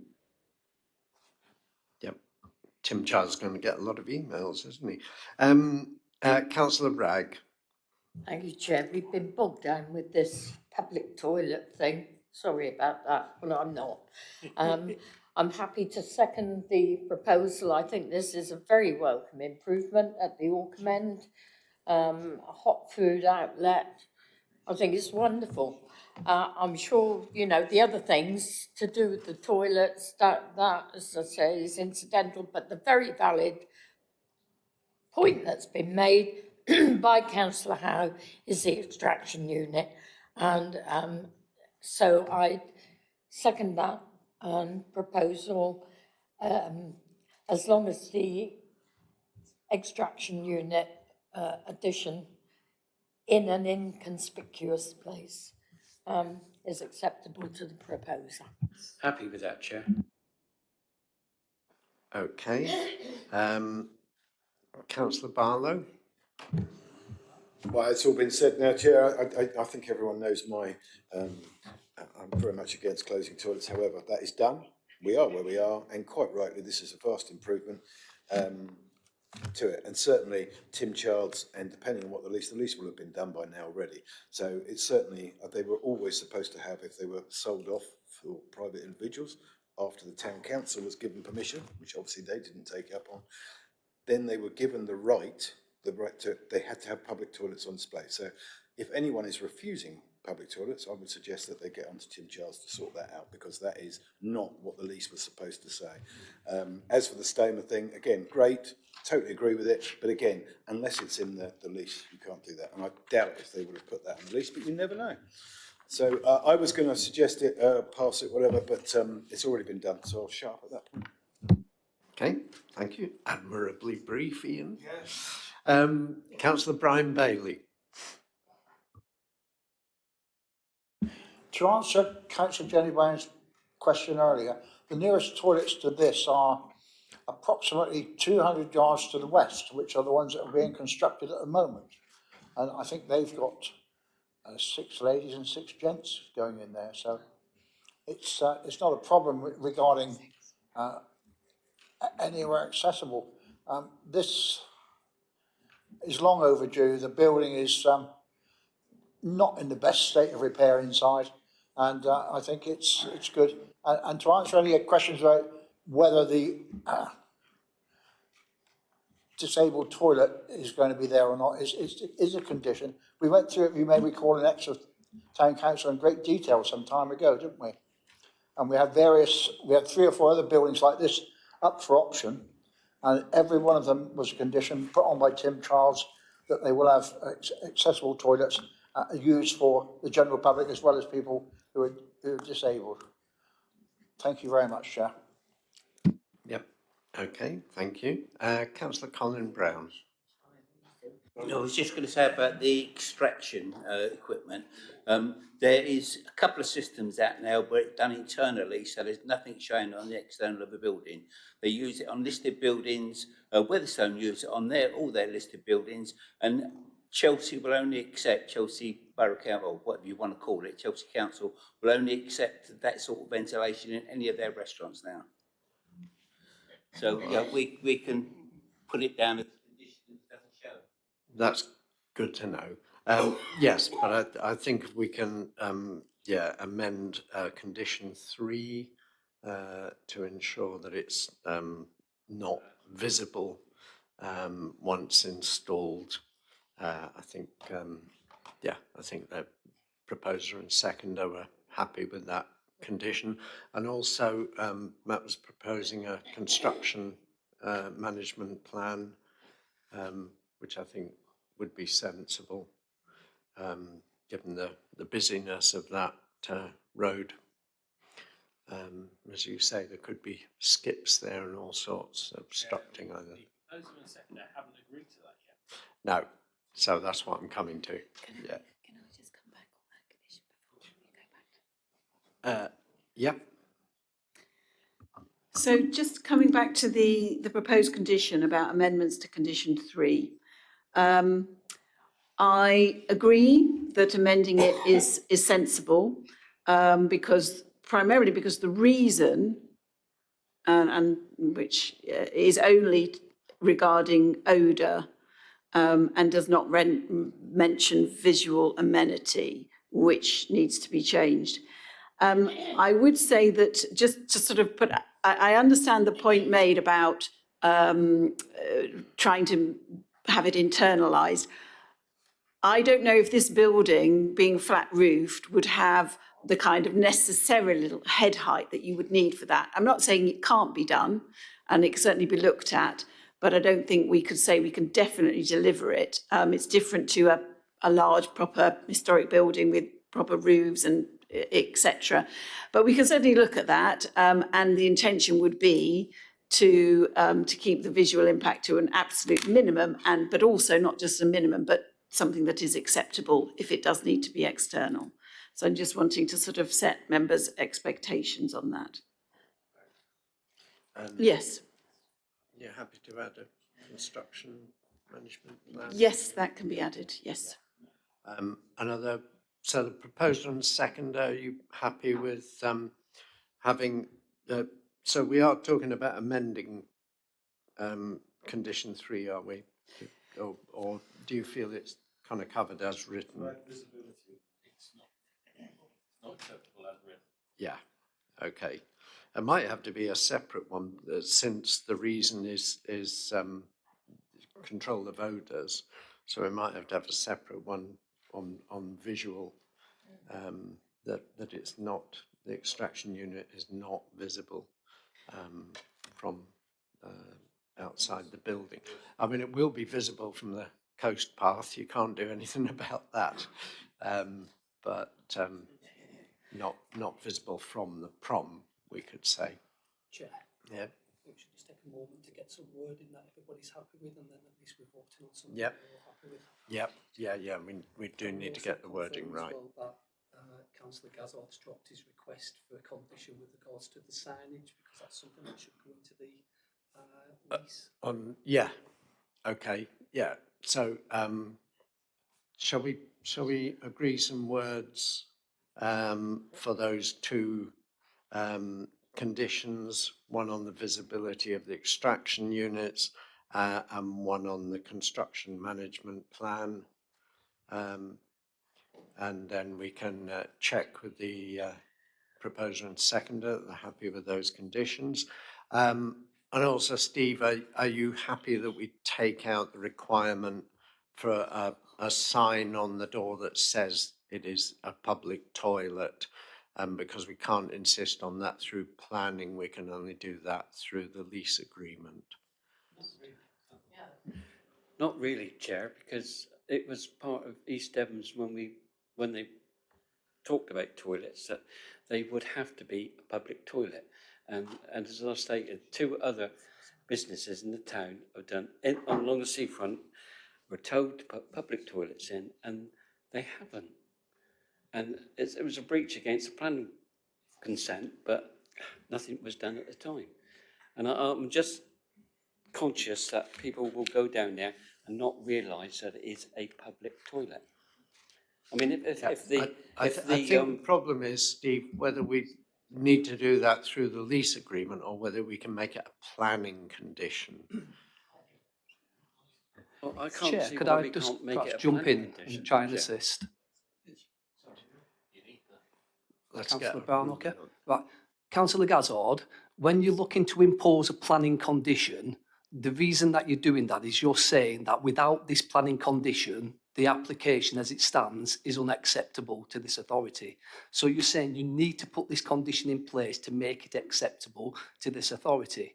And what we're hearing from the planning manager is that it would still be acceptable in planning terms if it didn't have that sign. So it's not a valid reason for imposing a planning condition. It is, though, a very good, sensible suggestion as a term of a condition to be put into a lease agreement. So as we've said previously, please do notify Tim Child's team and say that that's something that you would like to be made explicit in the lease agreement. I think that'd be something quite easy for them to add in, but it's not something that we deal with by way of a planning application and a condition. So if we try to do that, we could be challenged on that and we would lose.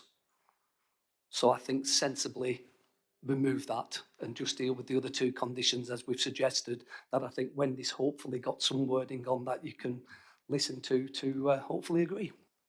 Thank you. Well, as a novice, I will bow to your better knowledge than I do, but I disagree with you, but I will remove that condition and I'll take it up with Tim Childs and I'll see what Tim Childs can achieve. Thank you. Okay. Brian, we'll just have a listen to the conditions first, and then that may answer your question or not. So I'm just going to start off by saying that I did hear some suggestions of a pre-commencement condition.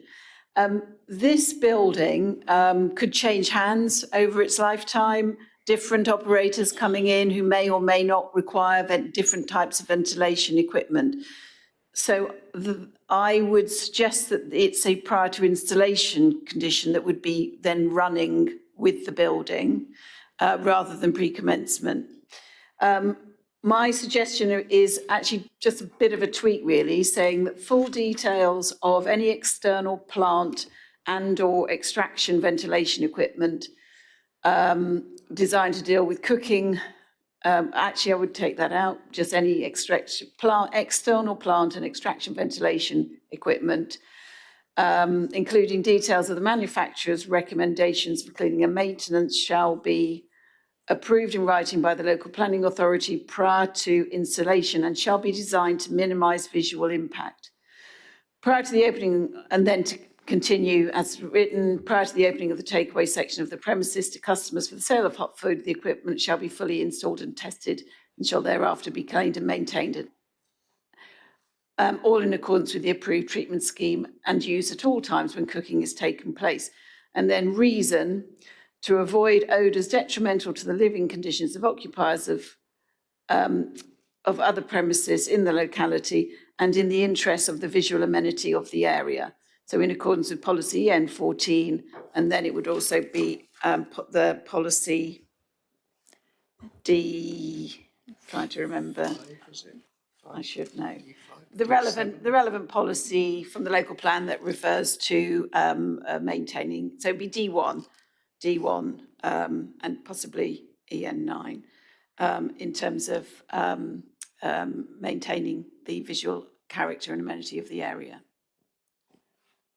Okay.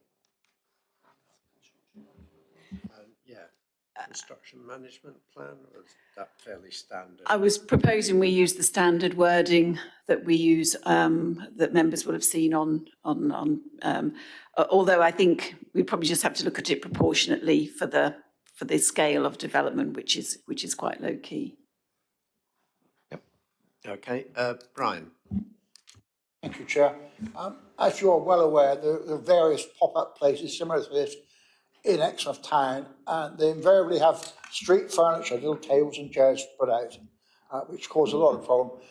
Is it possible to put a condition on this particular building that there will be no tables and chairs out there at all? Because the pavement's very narrow, and it'll cause people to walk in the road, which is a dangerous thing. I don't think that's a planning condition, and also the pavement is not jurisdiction. I think it would be Devon County Council, though, haven't they handed that over to us?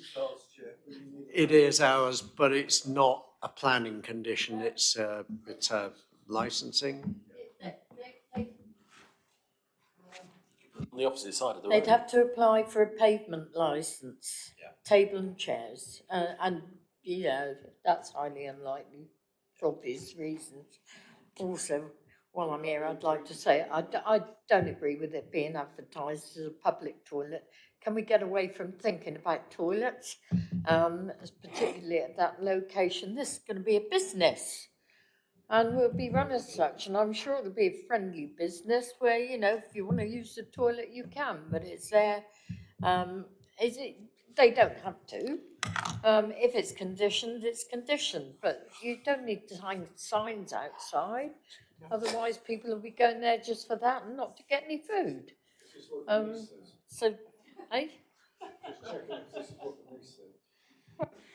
Well, that's anyway. That's not a planning consideration at this point. That is for Tim Child and his team to sort out. So no, Brian, we can't put a condition on there because that would have to come back as a separate application anyway. So they can't just put tables and chairs out there without coming back for a pavement licence. Yep, could be. Okay, if we've got no more speakers, then we can go to a vote. We have a proposer and seconder with those amended conditions. Everybody happy? They understand the conditions? Okay, all those in favour then. 1, 2, 3, 4, 5, 6, 7, 8. Those against? Okay, and any abstentions? No, I think we've completed that. No abstentions. Yeah, it was. We still only got 12 votes though. There was 1 against. Yeah, and 11 support. We've not got 13. 2, 4, 6, 8, 10, 12. Should have been 12. Yeah, no, it's definitely everybody else. Okay, Right, shall we move on? Flying through it, Chair. Frying, did you say? Right, okay, what's next? I'm losing the will to live here. Right, Elsdon House, Elsdon West Hill. You're still here, Jess, good. Okay, Jill. Sorry, just to say, there are all 13 members here. I thought so. I thought my maths wasn't that bad. So can we just have confirmation of that number in there, please? Oh, okay. Can we just have confirmation of who voted in favour? Yeah.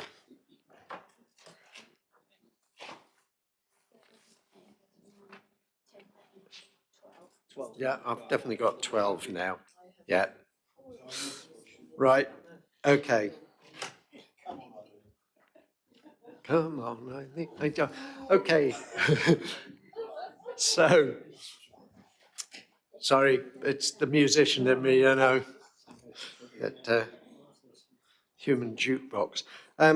Right, okay, over to you, Jill.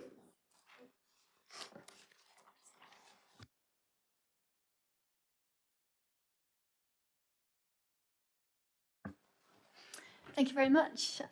So this application is another permission in principle application, which seeks approval for the demolition of an existing greenhouse in West Hill and the construction of 2 dwellings on the site. So this is the application site here, outlined in red. The application is before committee owing to the officer recommendation of approval being in conflict with comments received from the ward councillor and from the parish council. The site is on the eastern edge of the village. So you can see the built-up area boundary of the site here. Elsdon House is on the west of the site.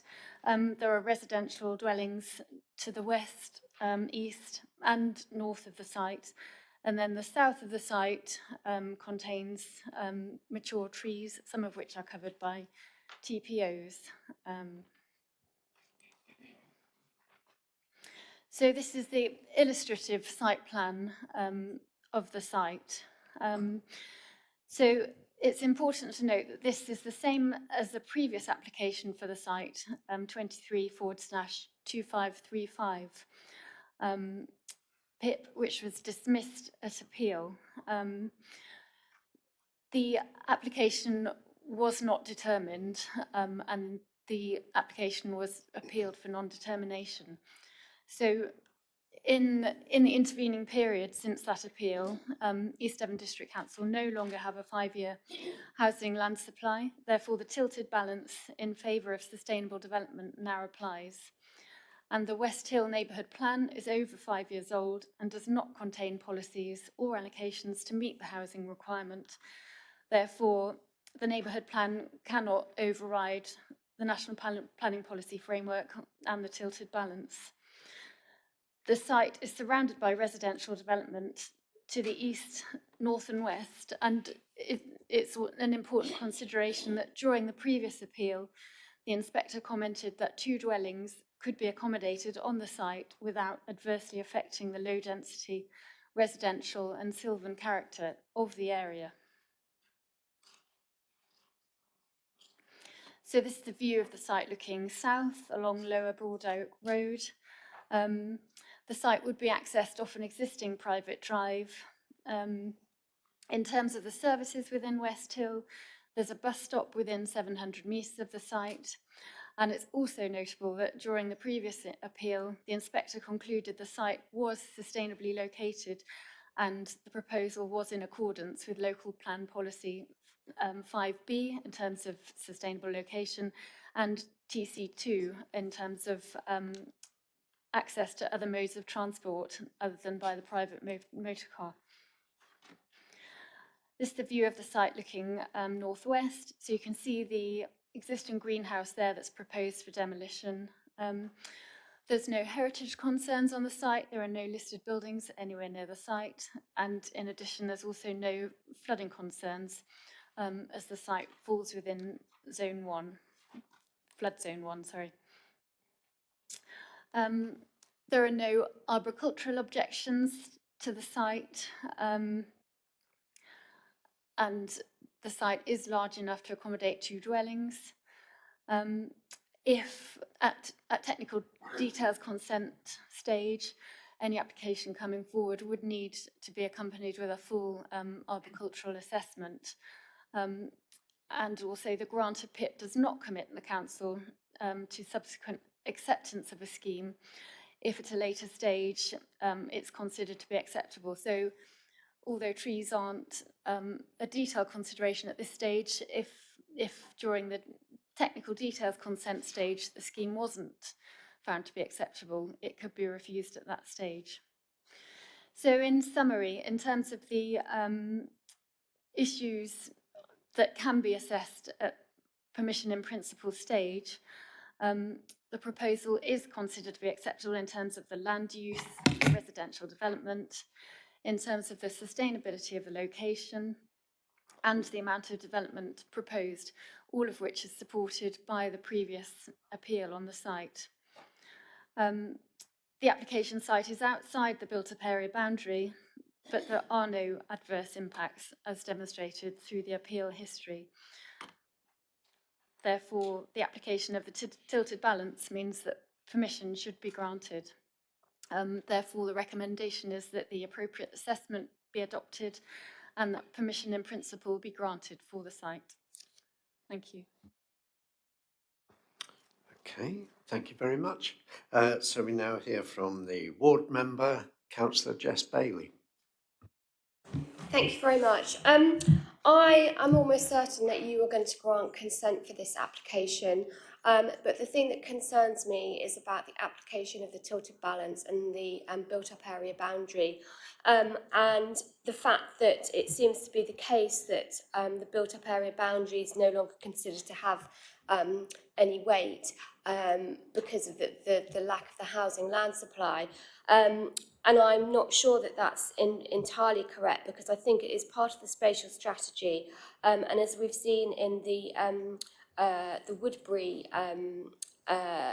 planning appeal, that is a material consideration. So whilst I accept that you're probably going to grant consent for this application, I would just urge the planning committee to not just ditch built-up area boundaries in West Hill and in other communities, because I'm really concerned that effectively we're just going to be chucking out all our spatial strategies that protect our open countryside and protect the rural edges of our villages and towns. And it's something that Councillor Ragg picked up on when we were talking about the earlier application, that it's important that due weight is still given to those. Okay, perhaps not quite as much as when we had a 5-year land supply, but I would just urge the committee, please just don't always assume that the built-up area boundary is just no longer relevant because of the tilted balance, because I don't think that's what inspectors are saying at appeal. Thank you. Okay, thank you. Okay, Councillor Jenny Brown. We're into questions. Jenny, do you have a question? Yeah. Go ahead. Is the tower listed? No, it's not a listed building. Okay, should be. Yes, I agree. Okay, any other questions? Okay, in that case, we can move into debate. Councillor Barlow. Thank you, Chair. I recommend that we approve this one. It is slightly different from the last one, whereas this, we could argue, we thought we could argue that that wasn't best use of the land. It's been said, you can fit 2 houses here by a previous inspector. It is sustainable by a previous inspector, as it's been pointed out before. That is law. So, other than the built-up area boundary, and I hear what Jess is saying, but the way it goes round it there, I just think it's a natural fill. This is what we're looking for, and I will be happy to approve both that and whatever the one Damon always says we miss out on, the 2 things we've got to approve. The habitat regulations, yeah.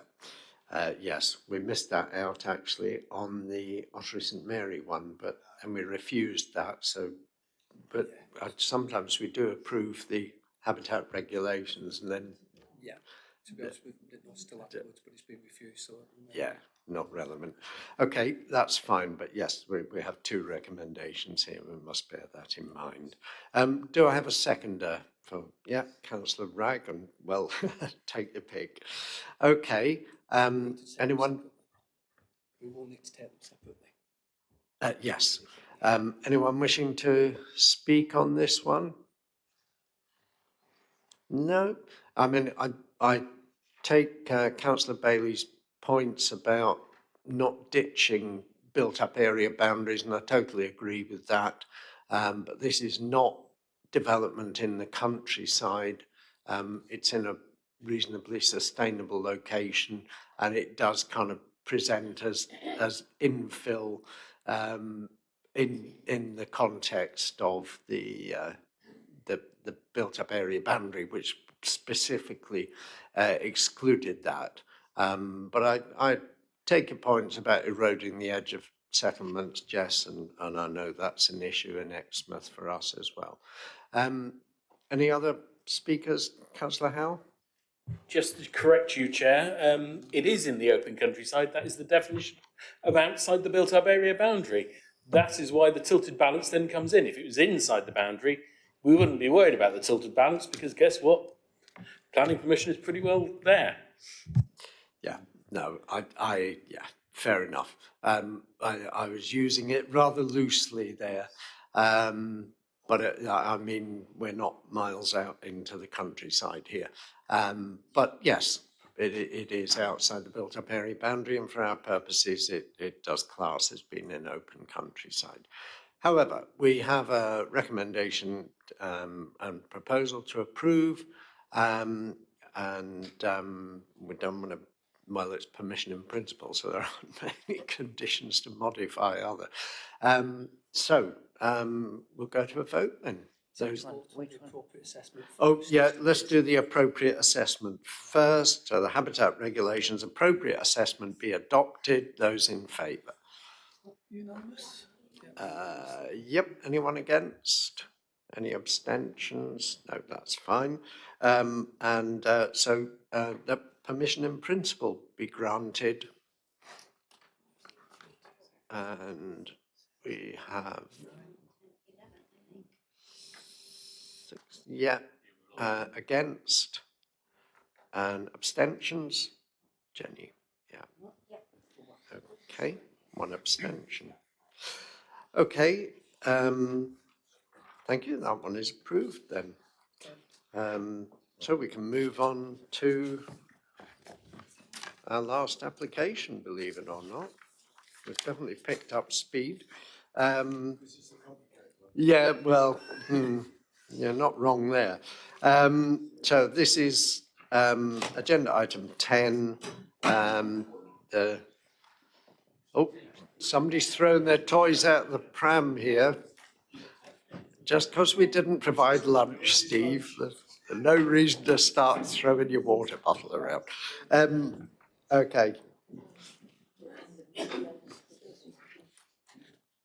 So Lynn Schwen is going to present this one, since she's got all the ducks in a row here.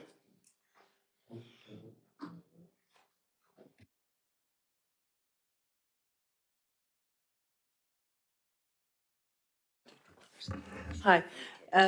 This application is for the siting of 6 shepherd's huts within the grounds of Lympstone Manor Hotel. It's partially retrospective in that there are 6 huts having been put there, but one of them, as part of the proposal, is to be removed and replaced in a different location. Lympstone Manor is a Grade 2 listed building set within extensive grounds off Courtlands Lane in Exmouth. Sorry, right, so that's the aerial photo. The manor itself is there to the sort of north of the site, and the grounds extend down off Courtlands Lane down to the boardwalk accessory trail, which at this point is like a boardwalk. And the huts have been sited, oh, I managed to get a trail, in this sort of corner up to there. They're within a wooded area, as you can see from there, adjacent to the trail. That's the actual site plan.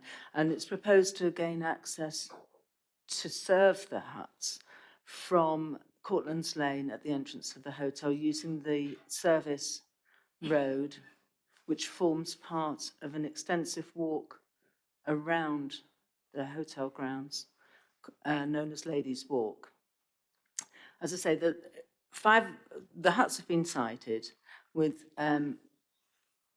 two sort of to the north of West Lodge, which is this building here, which is in separate ownership. I'll go down a bit and see if I can get. Yeah, so two of the huts are to the north of West Lodge on the western side of the site, and the rest. There's one. I'll go to that one. Right, so 3 of them have already been sited around this, what was an attenuation pond, but, well, it is an attenuation pond, but it's been made of a sort of water feature. And the one that's being removed is adjacent to the boardwalk, just off this plan, and that's being proposed to go here. They're modest huts, measuring, well, total of less than 24 square metres floor area. Wooden fronted under a corrugated roof. They're like double units. This is typical, they're all essentially the same unit. With the floor plan, sort of, there's a bed area and then a small living area, and each has a decking area. Together with the huts, it's proposed to have the boiler housings, which again, they're modest wooden structures of similar sort of design as the huts, and a corrugated metal roof. 2 different designs. One's got the open storage as well. That's well, one of the various, during the course of the application and the previously withdrawn application, various changes have been made to the siting and to external amenity areas associated with the huts, including this one, which is Beehive, where the outside decking was originally attached to the wall, the boundary wall, the sort of the southwestern boundary wall adjacent to the boardwalk. It was originally attached to the wall itself, but it's now been reduced in scale and moved back further within the site. From the boardwalk, I'll give you some idea of sort of pictures. That is the one that I was just looking at, the Beehive. That's one of the boiler buildings. Carrying along the boardwalk, that's one, I think that one's Hedgerow, which is the most visible at the moment of those sites from the boardwalk, from where these pictures have been taken. Again, that's the same one. Moving along the boardwalk, they've got the Hedgehog, isn't it? Yeah, Hedgehog, and that's West Lodge, which is the building, an existing building in separate ownership. And then moving along, this one is called Foxton. That's looking from beyond, obviously, West Lodge. This is the one that's proposed to be removed and relocated within the site adjacent to the attenuation pond. So the fence and that hut will be moved. That's an example of one of them. Did I go back? Sorry about that. That's taken when they were more or less originally put in, which was back in 2021. So they're showing them in quite a raw state there. That's with the attenuation pond in front, and it's taken from within, just off the Ladies' Walk down towards the southwest southern side of the site it will be. That's a more recent photo showing where one that's obviously it's mellowed, the materials have weathered down. And this is looking from the outside the huts back towards the manor with the vineyard that's become well established now, with the manor in the background.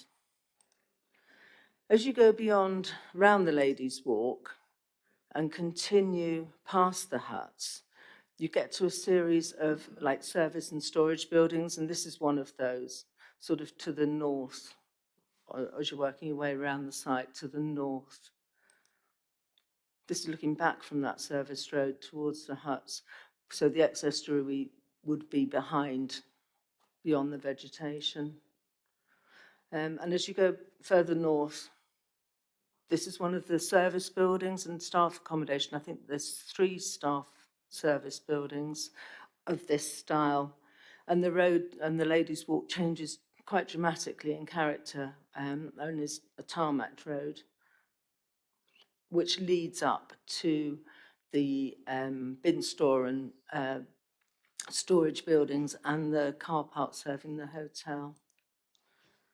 This is a view taken from the terrace of the hotel, looking back towards the estuary with the huts in there.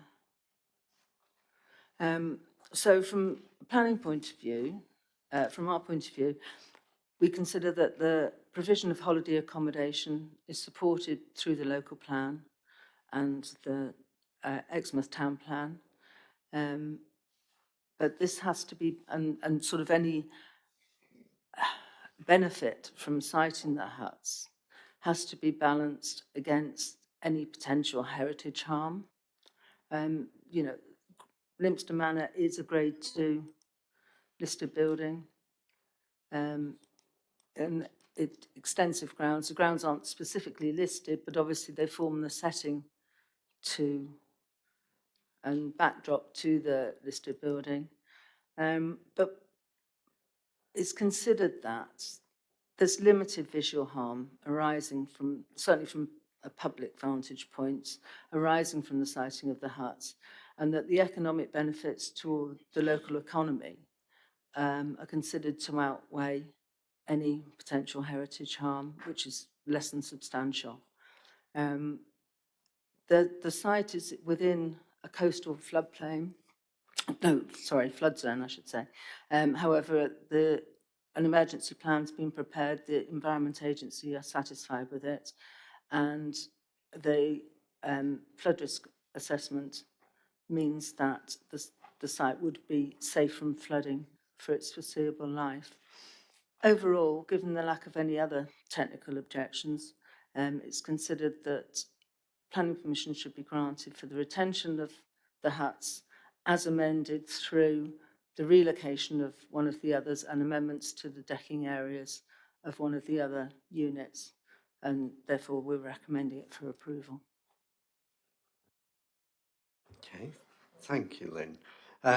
Okay, Councillor Tim Dumper, and thank you for your patience, Tim, this morning. Your moment has arrived.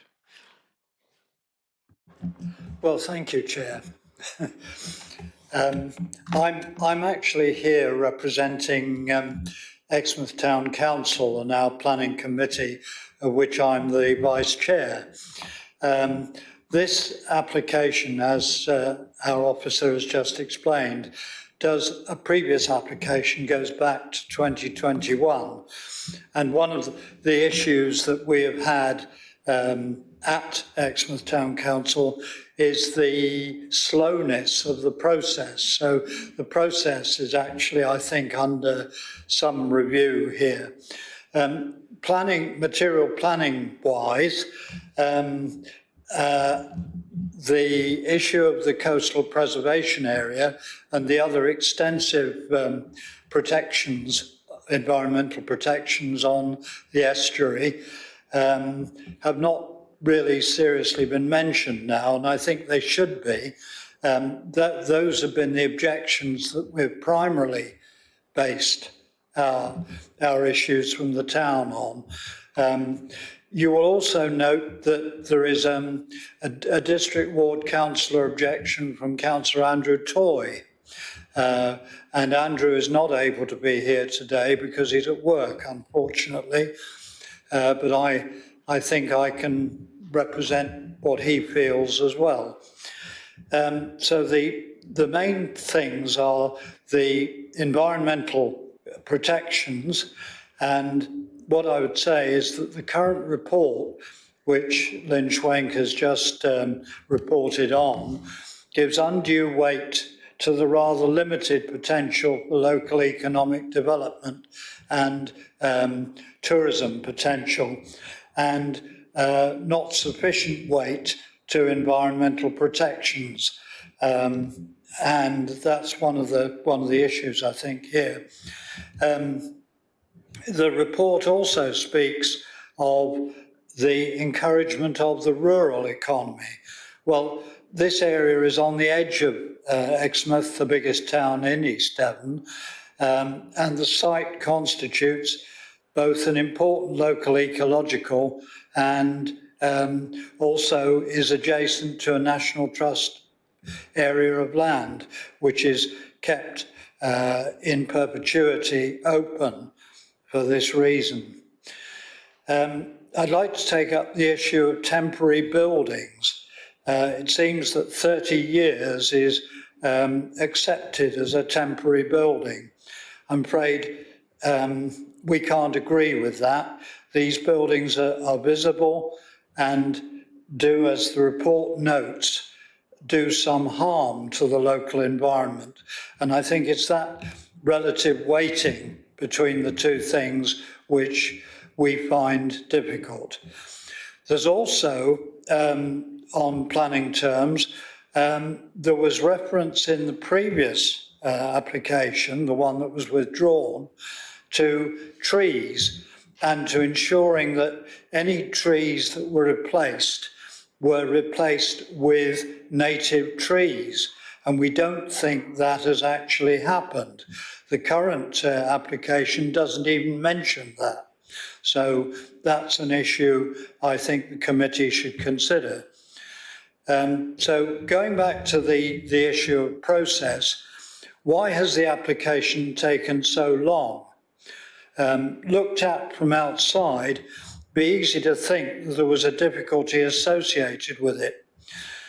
I hope, and I'm not accusing anybody of anything, but I hope that it was not in any way connected with the fact that the applicant had been recognised for his admittedly strong contribution to the local economy by EDDC at the time. Tim, you're a minute over your time. If you could wrap up. Okay, all I would like to do then, Chair, is to ask the committee to reject this application. Thank you. Thank you. Okay, we'll go on to questions then. And I'll just point out that Tom Winters, the Interim Economic Development Officer, is available for questions as well if we want to discuss the economic impact of this. Councillor Gazzard first, and then Councillor Wragg. Thank you, Chair. I've got a couple of questions. Councillor Dumper has raised some of the issues that I'm also concerned about. The photographs that you put up clearly showed the wonderful species of trees that are on this location. As has been said, that some of the trees were cut down in the previous application that was withdrawn. Now, they were supposed to replant trees. I'd like to know whether those trees were actually replanted, because I think it is an important issue, because if they haven't been replanted, obviously the applicant hasn't taken any notice of what East Devon District Council has said to him. My second point is that as the huts are already in situ, should this be a retrospective application?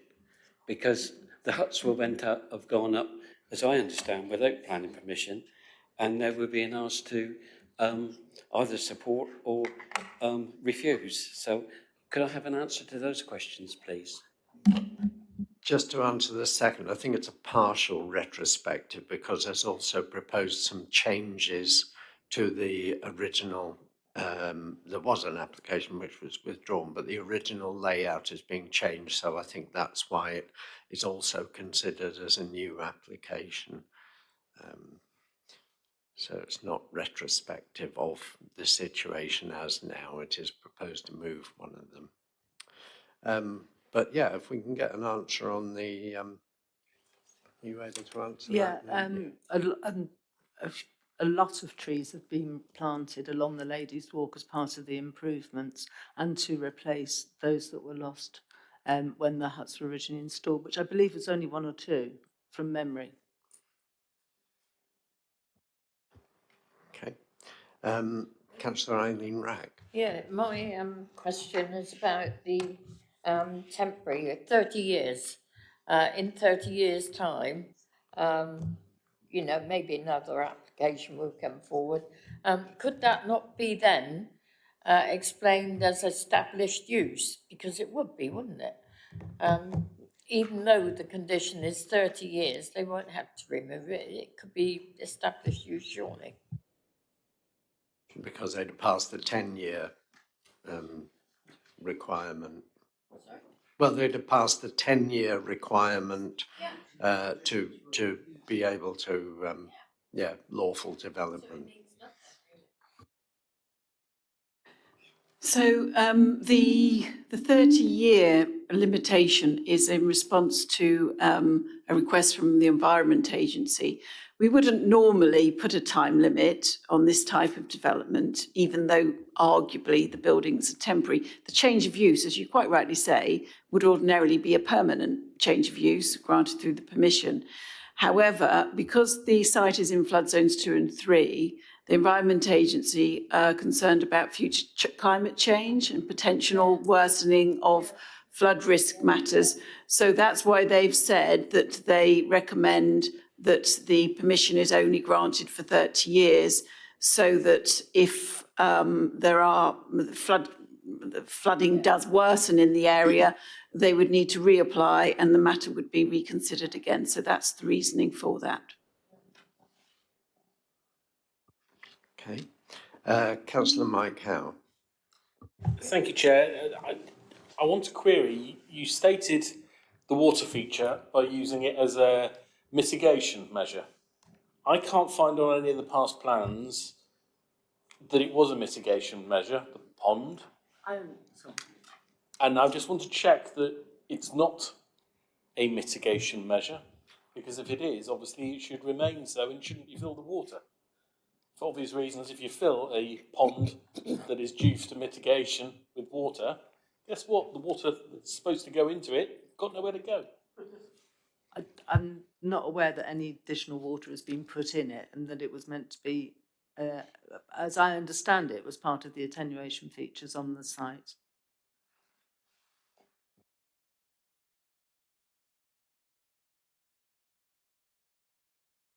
Sorry, it's always been a pond at any time I've ever been down there, which has been prior to the huts ever being put in.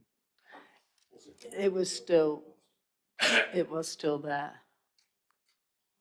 If I could, Chair, then in that case, can I suggest we haven't got a flood engineer, but one of our engineers look at the mitigation that is supposed to be there and make sure it is still in effect as it should be, because this, in theory, shouldn't be, apart from in extreme weather, shouldn't be filled with water. Was it granted as an attenuation pond? That's the question, isn't it? Yeah, yeah. I suppose our question is mitigation for what? I assume that's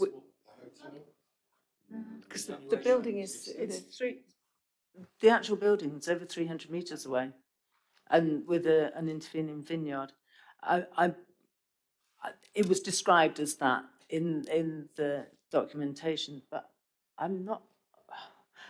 When I had the original application, I don't remember there being any sort of attenuation features in this location. But I mean, we are talking 10 years ago nearly now, probably. hence why you see my question, but I'll leave it with you guys. Okay. Councillor Ann Hall. Thank you, Chair. Following on from Councillor Howe's question about the pond, DCC actually mention in the report back in 2024, does the existing pond have inflows and outflows? So that therefore follows on, is it actually supposed to be an attenuation pond which is actually physically working? And they also mention, can the road be drained into the soakaway? Have we got an answer on that one, please? Thank you. I believe it is, yeah. Drained into the soakaways and into the surrounding land. And no issue has been raised, apart from, as you say, about the inflows and outflows, regarding any potential surface water issues at all. I presume, Chair, if that is the case, the officers would look into that prior, and obviously that would affect, as Councillor House says, it's not something we can debate today because we don't know the facts. But I presume you'll look into that, and if there is such an issue, then obviously it'll be taken into account. And the God application knows what happens. has been considered and found to be acceptable by Devon County Flood Risk. Okay. Councillor Matt Hall. Thank you, Chair. So I think the answer to my question is yes, but the heritage part of the report is very small. Now, obviously, as a local planning authority, we have a statutory duty to protect heritage assets, and that we must consider the impact of development proposals on heritage assets and strive to avoid or minimise impact. Now, obviously, in the assessment, it's been classed as less than substantial harm, which it would be because it's not total loss, therefore it is. But the justification seems to be that it's all okay because of a perceived public benefit. Now, I do understand the public benefit bit, but there is, in my opinion, a second point to that, which goes back to that strive to avoid or minimise conflict between the conservation of the assets and the development. And this part is where it comes to it's irrespective of whether this is a retrospective application or not. What should be assessed, and I hope it has been, that the location of these 6 shepherd's huts, which are bringing in a built form into a historic environment where they never were, that they are located in the most appropriate and least impactful part of the site. And I'm hoping that the answer to that is yes, and that's why it's been moved, but it doesn't actually say this in the report. Thank you. Yes, it has been assessed and found to be the least obtrusive or visible site or position for these huts. There has been quite significant development as part of the Ladies' Walk already to the northern side of the site, where there are 3 or 4 service buildings, which are meant to form part of the same asset. But the main or the most attractive part of the walk and the setting of the building is down the sort of south and western side, where there has been extensive improvements to the walk, including resurfacing, sculpture trail, lots of planting. And it's within this that the siting of the huts has been found to be the most acceptable, given that there is extensive vegetation and further landscaping being proposed rather than the sort of northern side where the service areas are. So yes, it has been fully assessed, and it's the setting, part of the setting of the listed building clearly, but it's a long way from the listed building. It's not seen within the context of the listed building as such. You can see one from the other, but they're certainly quite modestly and discreetly located within the vistas from the manor house towards the estuary, and vice versa. Over the years, the intervening vineyard has created an even more poor visual relationship between the two, if you like. Thank you for your response, and I'm most grateful and reassured by that process having been carried out. I would just encourage this council as it moves forward that when we have these types of applications, that type of information needs to be teased out considerably more within the report so that we are assured that everything has been fully assessed and that we are obliging and conforming with our statutory obligations. Thank you, Chair. Okay, thank you. Councillor Jenny Brown. I was just trying to find out, are these on the septic tank? Because they've all got large baths. I'm just wondering where the water's going. It is got the flood risk. And is there a road that goes all the way around that cars are actually going into this area as well? Or are they taking people with their luggage by their buggies? They're taking people with the buggies. Yeah. I mean, the road beyond the huts along that northern boundary goes into tarmac within a few hundred yards of the huts, if probably less than that. And there is already vehicular access for West Lodge. That's a private dwelling that obviously has road access, but there's no parking on site for the huts, which are proposed to be serviced via golf trolley or whatever, but no vehicular access now. Oh, I understand that they're on mains. That's my understanding.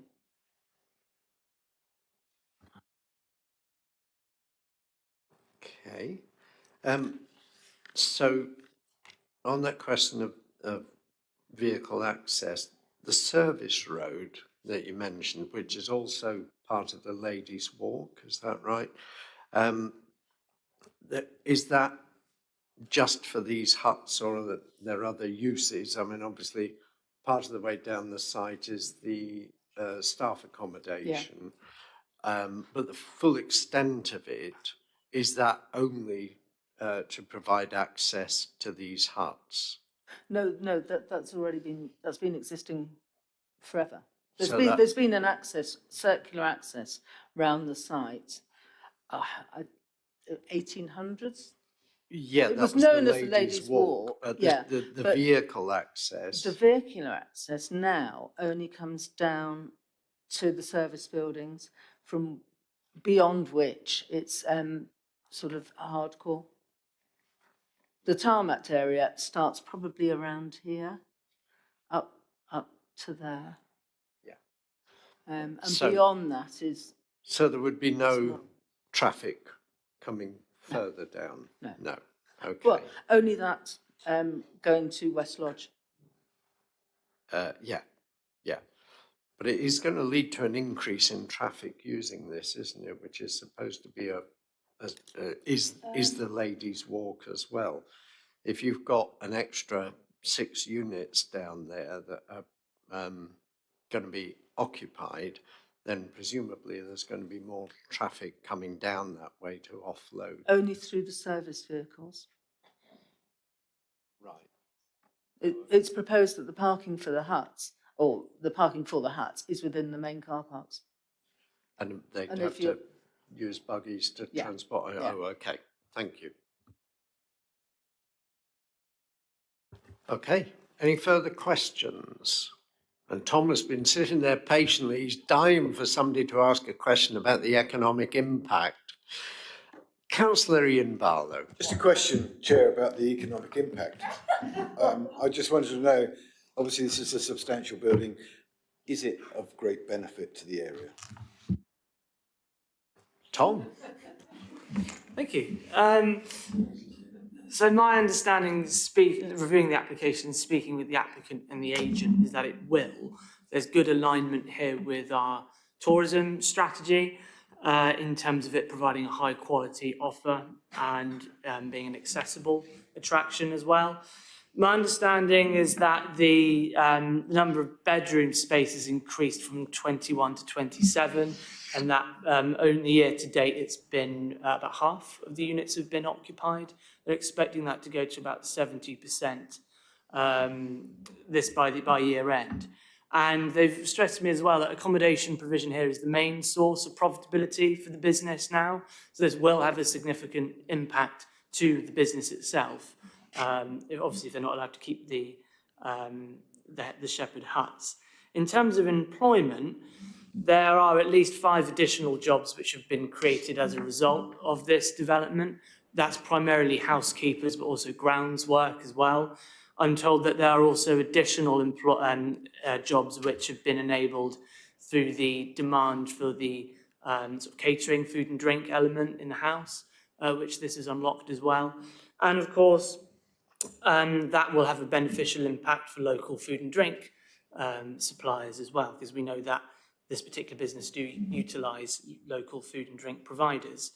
And I think given as well some of the reputational damage, I suppose, we've had locally with things like sewage discharge, etc., I think businesses like this, which can draw in that sort of national and international spotlight to this area, I think can only be a good thing in trying to promote the local area and solidifying that reputation as having that high quality offer. So those are some of the main economic benefits that I would highlight. But as I said, I cannot overstate the importance of protecting those jobs which are already in situ here, and those will evidently be at risk if this isn't approved. Thank you. Okay, thank you. Does that answer all your questions, Ian? It does, Chair, and when you're ready to debate, I'm happy to start. Okay, do we have any further questions? Well, let's just wind you up and let you go then, Ian. Thank you, Chair. I've looked at this again. I think it's, I take comment of why it has taken so long to get to this stage. I think it's, I realise it's changed slightly as we've gone along, but 2.5 years for a business to start planning something. And again, it's not just the value to the business, but also because we're looking at protecting a heritage asset, you need the money coming in to be able to protect it. And if this helps it at such a distance, I think that's a good thing. So I would support this unconditionally. I think it's a good thing. The only thing I will say, instead of unconditionally, I will say is the mains drainage. I think that's a fair point, that I think it should be very much just... I've just looked and it is onto the mains. It is, right, in which case, then I have no issues and would happy to support this, Chair. Okay, do we have a seconder for that? Del, do you wish to say anything? Limestone Manor is quite an attraction, brings all sorts of people into the area. And this is, again, bringing money in and gives more people a chance to stay at the Limestone Manor. If they can't afford to stay in the hotel, they can afford to go into the huts. So I would definitely recommend it. I would definitely recommend this. Yeah, I didn't like to ask Tom how much it costs to rent one of those. Oh, there we go. 480 pounds a night. Oh, okay. Is that high season or low season, Jenny? Or... Okay. Righto. So, anyone else wishing to contribute? No. So we've got a proposer and seconder then, and we can go to a vote. So all those in favour? I think we're a bit keen there before you even said all those in favour. 6. Those against? Abstentions? Oh, blimey. Okay, so that is carried, and that brings our meeting to a close. Thank you all for coming. Thank you to anyone who's listening on YouTube, if you still are, and I declare the meeting closed.